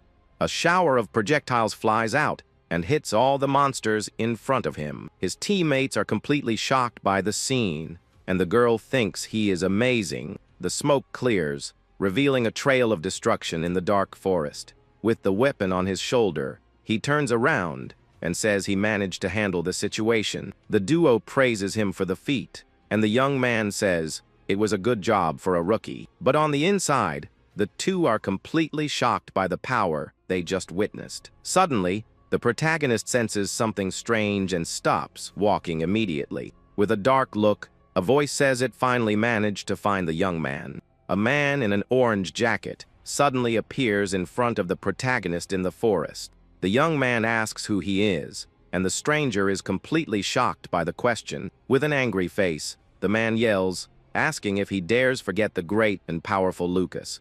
He says he was humiliated in the wolf mine, and the teammates don't understand the situation at all. Then the man brags and proudly shows his level 73 to the shooter. The protagonist remembers he was only level 65 in the wolf mine. With a smug smile, the man asks if the young man noticed his new and powerful level. The young man says it has only been a week, and he managed to level up a lot in that time. He thinks that for this world's standards, his speed was quite efficient. Hungrily, Lucas yells that all of this was so he could finally defeat Alan. The shooter asks how he plans to settle this, since they aren't in a dungeon. The man draws his sword and says he won't do anything boring like before in the mine. He says they will have a one-on-one duel, and the young man asks about his friends. With an evil smile, the man reveals he got rid of those useless guys for good. The Lancer accuses him of playing dirty by challenging someone of a much lower level. With bloodshot eyes, the man tells the peanut gallery to shut up. The creator thinks anything goes, but doesn't recommend a one-on-one duel. The man then says not to act tough, because he knows the secret of his weapon. He says the weapon is strong against monsters, but doesn't work against humans at all. With a nasty look, he says the young man had better create a sword for the fight, but without a care, the shooter simply pulls his weapon's trigger. The man is completely shocked to see the projectile grazing his ear. In seconds, the bullet grazes his ear, and he screams in pain from the impact of the shot. Calmly, the young man apologizes and says his information is very outdated. He then says it was just a scratch, and that he will shoot dead center next time. Holding his ear, the man feels the pain from the wound he just received. Afraid, he says he will leave him alone for today and runs away from the forest. The Lancer is shocked to see him defeat a level 73 so easily. With hearts in her eyes, the girl says he is very cool, and her teammate gets startled. The trio moves on, and the young woman says he is reliable and much stronger than the two of them. The girl says she always thought creators were weak, but they can actually be quite strong. The young man says it is the perfect job for him, and asks why she chose to be a Lancer. At that, the teammate panics, thinking the rookie is going to steal his partner. Awkwardly, the young woman leans in and asks if the shooter has a girlfriend or something, but suddenly her partner yells and interrupts their conversation, giving them a big scare. He tells the girl to keep an eye on their surroundings, and she complains about his attitude. Then, he points at the young man and calls him over for an urgent strategy meeting. The girl is left clueless as her teammate drags the protagonist away.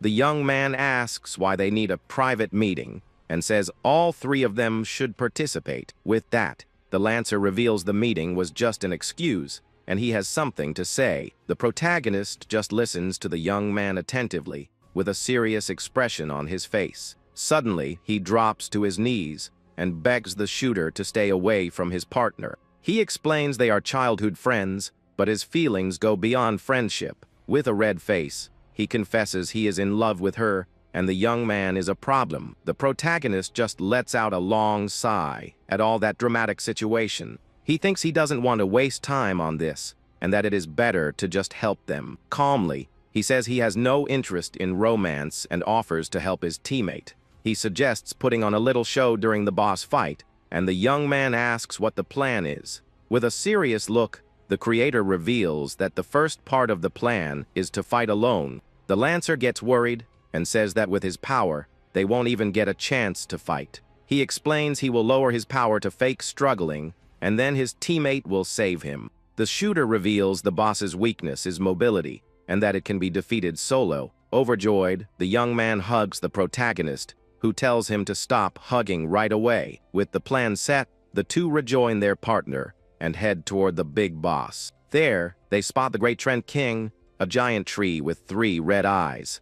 The Lancer is shocked by the monster's size and yells that it is simply enormous. The girl asks what the plan is, and the creator just tells them to stay back. The young woman leans on him and says she is counting on his strength, which makes her teammate jealous. Then, the protagonist activates his creation skill, and a bright light surrounds him. A glowing energy cube forms in his hand, ready to create a new weapon. In an instant, he creates an assault rifle, and the weapon's stats appear on the screen. The young man thinks he reduced the power as much as he could, but it shouldn't be a problem. The Lancer duo is shocked, and the young woman is impressed by yet another new weapon. He then explains it is a weaker rifle, but much easier to handle. With the weapon in hand, he runs and starts shooting at the monster to end the fight. The bullets hit the large monster, but it doesn't even seem to care about the small attacks. At that, his partner gets confused seeing that the attacks aren't working this time. The creator starts acting, pretending he messed up the settings and is going to be defeated. Taking his cue, the Lancer tells the rookie to leave it to him, and Hina warns him. With a smile, he tells his partner not to worry and just watch his heroism. Despite his confidence, the young woman still keeps a very worried expression on her face. The young man then shows off his skills, dodging the giant monster's attacks. He then prepares for a powerful attack and yells with all his might as he charges. With a mighty strike, the young man hits the great boss with his spear in a precise attack. With sparkling eyes, the girl praises her partner, saying he was simply amazing. The shooter praises him as a leader and thinks the plan will take a while, but it will work. Completely full of himself, the Lancer says it was nothing, and it was to be expected of him. He then starts provoking the large monster, asking if it is all size and nothing else. But suddenly, the young man realizes he made a huge mistake, and his expression changes. The giant monster then attacks him with everything it has, knocking him far away with a single blow. The girl screams in desperation as she watches her partner get completely defeated by the boss. The protagonist gets annoyed by his teammate's stupidity and wonders if he is serious. With red eyes, the Trent King gets ready to attack the fallen young man once again. Then, the monster unleashes a rain of thorns at the Lancer lying on the ground. Next to the creator, the girl is completely paralyzed with fear by the scene. On the ground, the young man can only scream as he waits for the great monster's final attack. With its red eyes, the monster prepares to attack the Lancer on the ground. Several spikes fly toward the young man, who braces for the worst. Next to the creator, his partner is completely paralyzed with fear at the whole scene. On the ground, the young man screams in desperation as he waits for the great monster's final blow. The shooter says the scene is hard to watch and creates a huge rocket launcher on the spot. Without a second thought, he fires at the monster, and an explosion destroys everything around them. The smoke clears, and his teammate is on the ground coughing next to the item the boss dropped. With that, the creator levels up and offers a potion to help the young man recover. The girl is shocked and asks if he really took down the Trent King in a single hit. She then grabs him by the arm and asks how he managed to do that so quickly. But in the background, the Lancer has a look of pure rage as he watches the two of them. He then yells at the newcomer not to interfere, saying he had everything under control. The young woman scolds him on the spot, saying you should be grateful when someone saves your life. She calls him an idiot, and the young man is left completely speechless by her lecture. With a smile, the girl apologizes to the shooter for her partner's rude attitude. The creator says he understands and that his teammate just wanted to look cool in front of her. The young woman then compliments him, saying that even though he struggled at first, he was amazing. At this, the Lancer cries with happiness, and his partner's eyes sparkle at him. The shooter says he only succeeded because his teammate had already cornered the large monster. He then says the victory belongs to the Lancer, but the girl looks very suspicious. His teammate takes the opportunity to brag, saying the newcomer just got in the way at the end. The young woman ignores her partner and whispers the creator's name with a look of admiration. Suddenly, she hugs him and says he is strong, humble, mature, and very cool. With hearts in her eyes, she invites him to get something to eat so they can get to know each other better. Seeing this, the Lancer's soul simply leaves his body out of sadness. The protagonist thinks this whole romantic situation is a huge headache. After the hunt, the trio returns to the clan headquarters to meet with the master. With a smile, the leader asks the two of them how the newcomer did on his first mission. The young woman says he was incredible and defeated the boss with a single huge explosion. He then explains that a guy from the Wolf Mine tried to pick a fight with him. The master asks if he's referring to a level 70 swordsman and recognizes the name Lucas. He explains that the man has caused trouble for clan members before, so they investigated him. The leader then suggests the newcomer use the clan's name if the guy bothers him again. With this, the young man realizes the intimidating power a top-tier clan truly has. But the master just smiles and says he's glad he is safe and unharmed. He then congratulates the trio on a job well done, and the three of them nod in agreement. Excited, the young woman suggests the four of them go out to dinner as a welcome party, but the leader declines because he still has work to do, which leaves the girl disappointed. So she says just the two of them will go out and holds his arm, leaving her teammate shocked. The master just warns them not to stay out too late since there's work tomorrow. The trio is surprised, and the girl asks if something important suddenly came up. With a smile, he reveals that a new mission request has arrived for their group. He then explains that, to be more precise, the newcomer was specifically named for the task. The young man is surprised, and his partner praises him for being named on his first day in the clan. The leader says it's a special request and not a common defense mission like usual. They want the shooter to distribute his weapons to the residents, and he corrects them on the name. The master says he's never heard of that weapon and asks if the job is just to hand them out. The man confirms the request and reveals that the mission location will be in the city of Beyondall. The trio recognizes the name and realizes it's the city on the front lines against the Demon King. The leader explains that's why Lord Olivia wants the residents to use his weapons. He stresses that it's not a common mission and gives him the freedom to refuse if he doesn't want to go. But with a determined look, the protagonist says he will accept the mission without hesitation. He thinks it's a blessing to be able to distribute his weapons and level up faster. The master understands and asks if he can consider him to be officially joining the clan. The young man agrees and says it's no problem, as he had forgotten it was a test. But suddenly, he stops and thinks it's strange to nominate someone on a trial period. The master says the client will pay for the teleportation, and that clan policy requires a trio. At this, the girl gets excited and invites him to explore the city together after the mission. The young man tells her to go with their teammate, but the woman complains she only wants to go with the shooter. He then tells her she needs to be more considerate and that he's counting on her for the mission. Excited, the woman pulls him along to get going, leaving their jealous teammate behind. But the protagonist stops and turns to ask the master something before leaving. With a calm smile, the leader just listens attentively to the young man's question in the room. The young man then asks how the client knew he had joined the clan. Flynn explains that the member list is updated in real time and she must have seen it. The young man still asks how the lord of a border town would know who he is. The master stares at him and asks, with a serious look, if there's any problem with the mission.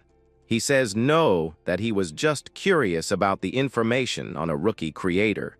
The leader asks if he's going to refuse, and the young man accepts, and the trio leaves for the mission. With a serious look, the creator closes the door, leaving the man alone in the dark room. The next day, the trio prepares to leave for the city on a beautiful sunny day. On the way, his teammate asks if something is wrong, and the young man says it's nothing. But inside, he thinks that being nominated in less than half a day is very suspicious. He then wonders if the master isn't part of some demon king faction. Just then, they arrive at the large, walled city of Beyondall to begin their mission. With a golden light, the trio is teleported inside the walls of the great city. The group then prepares to enter and begin their important mission in the city. But upon entering, they realize the streets are completely empty and silent.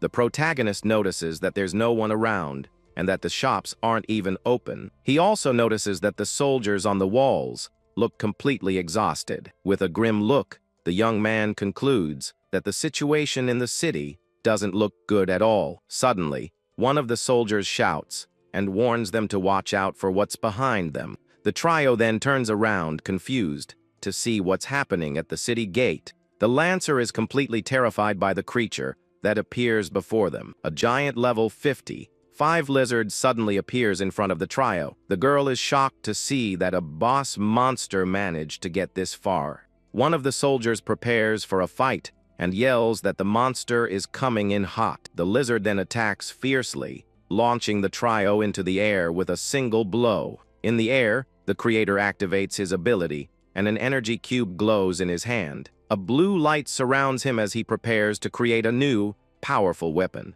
With a rocket launcher, he says that attacking on arrival is a breach of etiquette. Still in the air, the young man fires at the monster, and a large explosion erupts in the city. He then lands safely as the smoke from the explosion clears.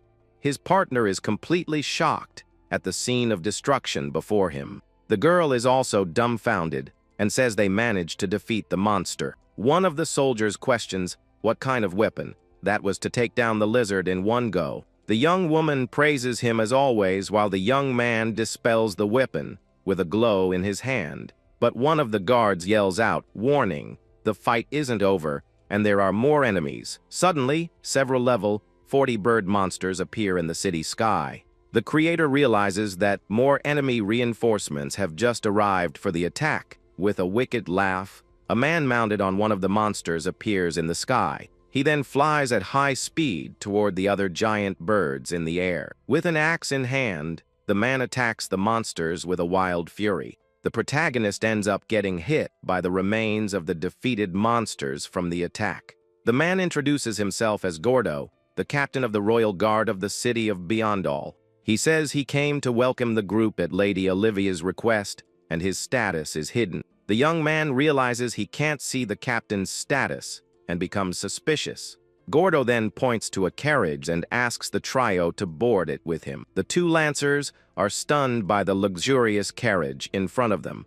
The pair wonders if they aren't receiving a little too much special treatment here. The captain explains that the city is in crisis and expectations for the young man are high. He says that Lord Olivia hopes the creator's weapons will change the tide of the war. With a serious look, the protagonist understands the great responsibility he now has. He then walks toward the carriage and says he will meet their expectations, but inside, he wonders where the Demon King Preservation faction is. In a guild meeting room, a man sits alone at a large table. He reads a report stating that 5 assassins were defeated by the shooter. The report says the young man's clan went to Beyondall, and they are tracking the target. Executive Zynid complains that the city is too far for their surveillance. Then he thinks about the young man's ability to create an unknown firearm. He says that Alan, the only creator, must be stopped before he becomes a problem. At this, the executive thinks that the young man will undoubtedly be a major obstacle in the future. Suddenly, a mysterious figure opens the door and apologizes for being late. The guild master greets him and calls him the #1 artisan in the entire kingdom. A man in a yellow suit enters the room and is revealed to be Hirashi, the creator. But the executive finds the girl next to him strange, saying she isn't the legendary blacksmith.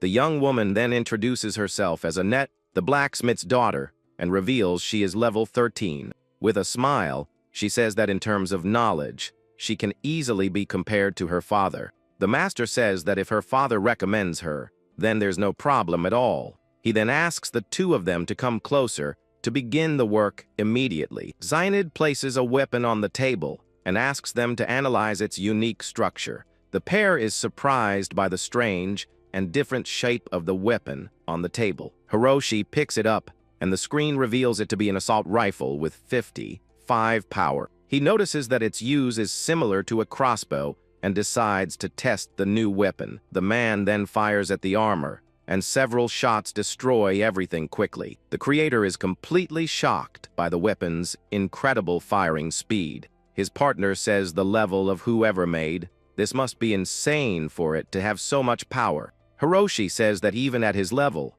it would be impossible to create something like that. The executive reveals that the creator's level when he made the weapon was only 15. The pair is dumbfounded by the revelation and can't believe it's true. The master says it's a fact, and that's why he hired them for this special mission. He asks them to analyze the weapon and create a copy, even if it's an inferior one. The girl holds the weapon and says that the attack power is influenced by the creator. She thinks that if Hiroshi makes the copy, the attack power will be 10 times greater. With a serious look, the executive confirms the young blacksmith's suspicion. He then gives a wicked smile and says the effort will certainly be worth it. With his eyes gleaming, he reveals that he's going to create an army of weapon artisans. At this, he thinks about the original creator and decides he will simply eliminate him soon. In Biendal, the trio arrives at the Lord's mansion to finally meet her. They enter a large audience hall and see the leader sitting on the throne. The woman thanks them for coming and introduces herself as Olivia, the ruler. With a confident smile, the blonde woman looks at them and shows her status as the city's leader. The young man says the pleasure is his and thanks her for the opportunity she gave him. His teammate scolds him, saying he needs to speak more politely, but the ruler just smiles and tells the girl that it's no problem at all. The shooter thinks she's quite tolerant and asks where he should distribute the weapons. She then asks him to explain how the weapon works and if it's safe for the people. The creator agrees, and a blue energy surrounds his body as he creates the item. With a look of surprise, the ruler watches the young man create the weapon from scratch. The weapon appears in his hands, and he presents it to the leader as an assault rifle. Two knights in the room are surprised and comment on the newly created weapon. Suddenly, the guard next to the throne rushes toward the group to test the weapon. The young man explains that there are several types, but the basics are the same for all of them. Without a second thought, he shoots the guard, who screams in pain from the shots. The man yells and questions him, but the young man says he shot without thinking because it was easy. The leader praises him and says that with a weapon like this, even ordinary citizens can fight. She thinks that if they shoot from the walls, the danger will be low and the soldier's burden will decrease. The girl then turns to the leader and asks for permission to ask a question. The young woman then asks why they are making civilians participate in the war. With a serious look, the ruler asks what the young woman means by that. She says she thought the soldiers and defense clans would be enough for the war. The leader explains that the problem is the cost of maintaining the clans, which the kingdom doesn't cover. She says the Demon King's army attacks every few months, but they must be prepared. Maintaining so many defense clans has a huge cost and is driving the city to bankruptcy. The young man explains to his partner that they hired too many people and ran out of money. With the weapons, maintenance costs can be reduced and the economy can be restored. The shooter explains that urgent means it's something important and can't wait. The young woman is impressed and compliments him, but he tells her not to get excited over the basics. Their teammate then asks what the two of them are doing and asks for his senpai's support, but the creator cuts the conversation short and says he wants to start the mission as soon as possible. The leader agrees and says they will set up a distribution point in the central square. The young man explains that the weapons don't harm humans and can be used without worry. With that, he hands one of the weapons to the ruler, who thanks him for his help. The guard then says with a serious look that he will be counting on the young artisan's help. At this, the trio is escorted to the square to begin the distribution of the new weapons. On the throne, the leader analyzes the weapon and sees it has 95 attack power. She then asks her guard what he thinks of that new and powerful weapon. He says its performance is incredible and that the young man's trick is extraordinary. The ruler comments that it's no wonder the guild is in such an uproar. The guard explains that the weapon's power depends on the creator's stats and base attack. But the young man's level is very low, and he isn't even using any power accessories. With this, she wonders if the creator could become the weapon to defeat the Demon King. The guard confidently states that the possibility is more than enough for that. The leader understands the situation and seems to have a plan in mind for the future of the war. With a smile, she thinks she was right to invite him to her city. Meanwhile, in the city's central square, the trio prepares for the distribution. Several people gather around, curious about the new weapons being given out. One of the civilians holds a rocket launcher and doubts that it's actually a weapon. But the screen shows that the weapon has 6,750 attack power. After the mission, the trio goes to a tavern to eat and relax for a bit. The creator eats pizza while creating something, and his teammate is impressed by the skill. He explains that this isn't the first time he's distributed weapons to people. His partner then asks if the young man doesn't use any kind of power accessories. She says that if he used the items, his weapons would be even stronger than usual. He agrees, and his stats show 56 attack and 56 defense. His teammate drinks and complains that it must be nice to be strong enough to ignore equipment. The young woman comes closer and says he doesn't need items, and the Lancer gets jealous. But the creator says he prefers defensive accessories to feel safer in fights. He thinks that this isn't a game, and that if he's taken out, it's the end of the line for him. Suddenly, his teammate breathes fire, and his partner is startled by the scene. A knight runs into the tavern, and the trio is completely confused. He then announces that the Demon King's army is attacking the city right now. The pair is shocked by the news and doesn't know what to do with the information. But the creator faces the situation with a calm and determined look on his face. Outside, the sound of horse hooves echoes throughout the large city. A horde of dark monsters advances toward the city walls. From atop the walls, it's possible to see the size of the approaching enemy army. The trio and some civilians prepare for battle with the new weapons in hand. One of the adventurers questions why there are civilians mixed in the middle of the battle. Another one notices they are carrying weapons with a very strange shape. The protagonist teaches one of the civilians how to use the rocket launcher for the attack. The pair gets excited and prepares to fire, while the young man asks them not to drop it. A witch comments that they seem very excited and must be from a weak clan, but her partner smiles, and the status reveals they are from the Holy Guardian clan. The group is shocked to learn they are from a super important clan. One of the men says the level 28 creator is bothering him. With a focused gaze, the young man watches the enemy army getting closer and closer. He then realizes that these are the remnants of the Demon King's army. The young man notices that the number of enemies is huge, and their levels are around 50. One of the knights then yells and orders everyone to prepare their ranged attacks. With that, the civilians aim their rocket launchers at the approaching army. Nearby, a mage and an archer also prepare for the big attack. The knight then yells with all his might and orders everyone to fire at the same time. Two of the civilians fire their rocket launchers, and the missiles fly through the sky. Several arrows and missiles fly toward the army for the first attack. The creator watches the attack with a serious look while holding his weapon. A huge golden explosion destroys everything and illuminates the battlefield. Pair coughs from the smoke, and their teammate is shocked by the power of the explosion.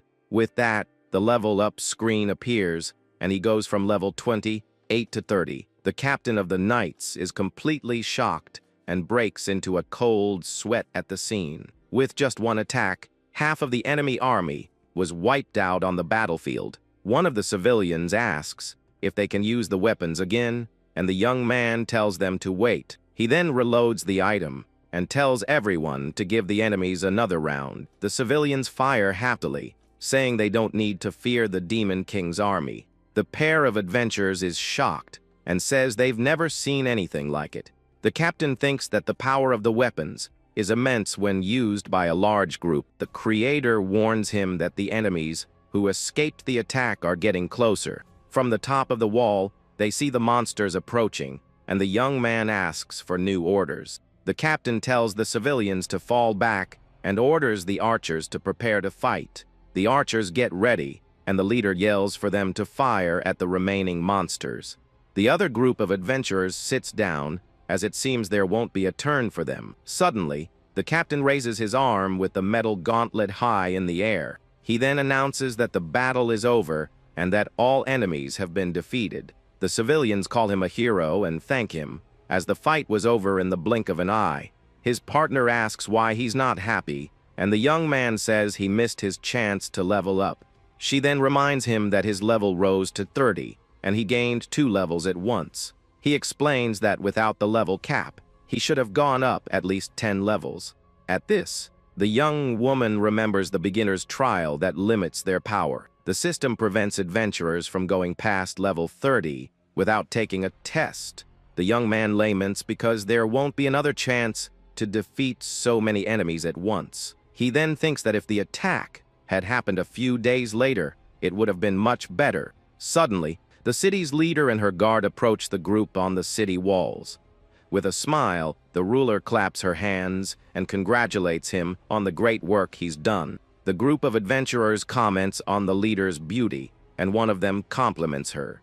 The woman says she intended to see the strength of the weapons, but the fight was already over. She then asks if the weapons he gave out are different from the ones she received. The young man explains that he made area of effect weapons and asks if he made a mistake. The ruler says no and that thanks to him, the defense of the residents is possible. She then announces that she will be terminating the contracts of all defense clans in the city. At this, the other group of adventurers is completely shocked by the news. The leader offers to triple their contract as a fee for using the new weapons. The pair celebrates and praises the young man for securing such an important contract. Desperate, one of the men begs her not to do that to the small clans. With a cold look, the woman asks what their survival has to do with the city. The group of adventurers is left completely speechless by the ruler's response. She explains that if they are no longer needed, it's natural to terminate the contracts. One of the residents agrees, saying they could barely survive with the costs. The guard calls them useless and says the people had to fight because of them. Another citizen yells for them to get out of there and calls them tax thieves. With a wave, the leader dismisses the group of adventurers, who are devastated by the scene. She says she will cover the teleportation costs as a small apology. With a look of pure rage, the adventurer curses the woman as he leaves with his group. His teammate then wonders if they just stole someone else's job. The ruler tells him not to worry about it, and the young man is very confused. She explains that thanks to the creator, all the residents of the city have found peace. With that, the leader tells him to be proud of bringing smiles to the city. She then asks him to bring smiles to the other cities fighting in the war. With a smile, the pair eagerly agrees to the new mission they received. In the background, the dismissed adventurer overhears the conversation with a worried look. He then realizes that if the weapons spread, they will be out of a job forever. The creator decides to go back to distributing weapons because he wants to get to his tests soon. With eyes full of hatred, the man blames the shooter for his clan's entire situation. He thinks everything would be better if the young creator had never shown up there. Suddenly, the man calls out to him and asks to take a look at his different weapon. The young man finds the request strange, but turns to show the weapon to the man on the wall. With a wicked smile, the adventurer prepares to attack the creator by surprise. Without a second thought, the man kicks the young man with all his strength to knock him down. From the surprise attack, the young man is thrown off the wall and begins to fall. The ruler watches the entire scene with a serious and expressionless look. The man says he won't make it from that height and as a creator, he can't do anything. With a wicked smile, he says it would be a problem if the weapons were to spread.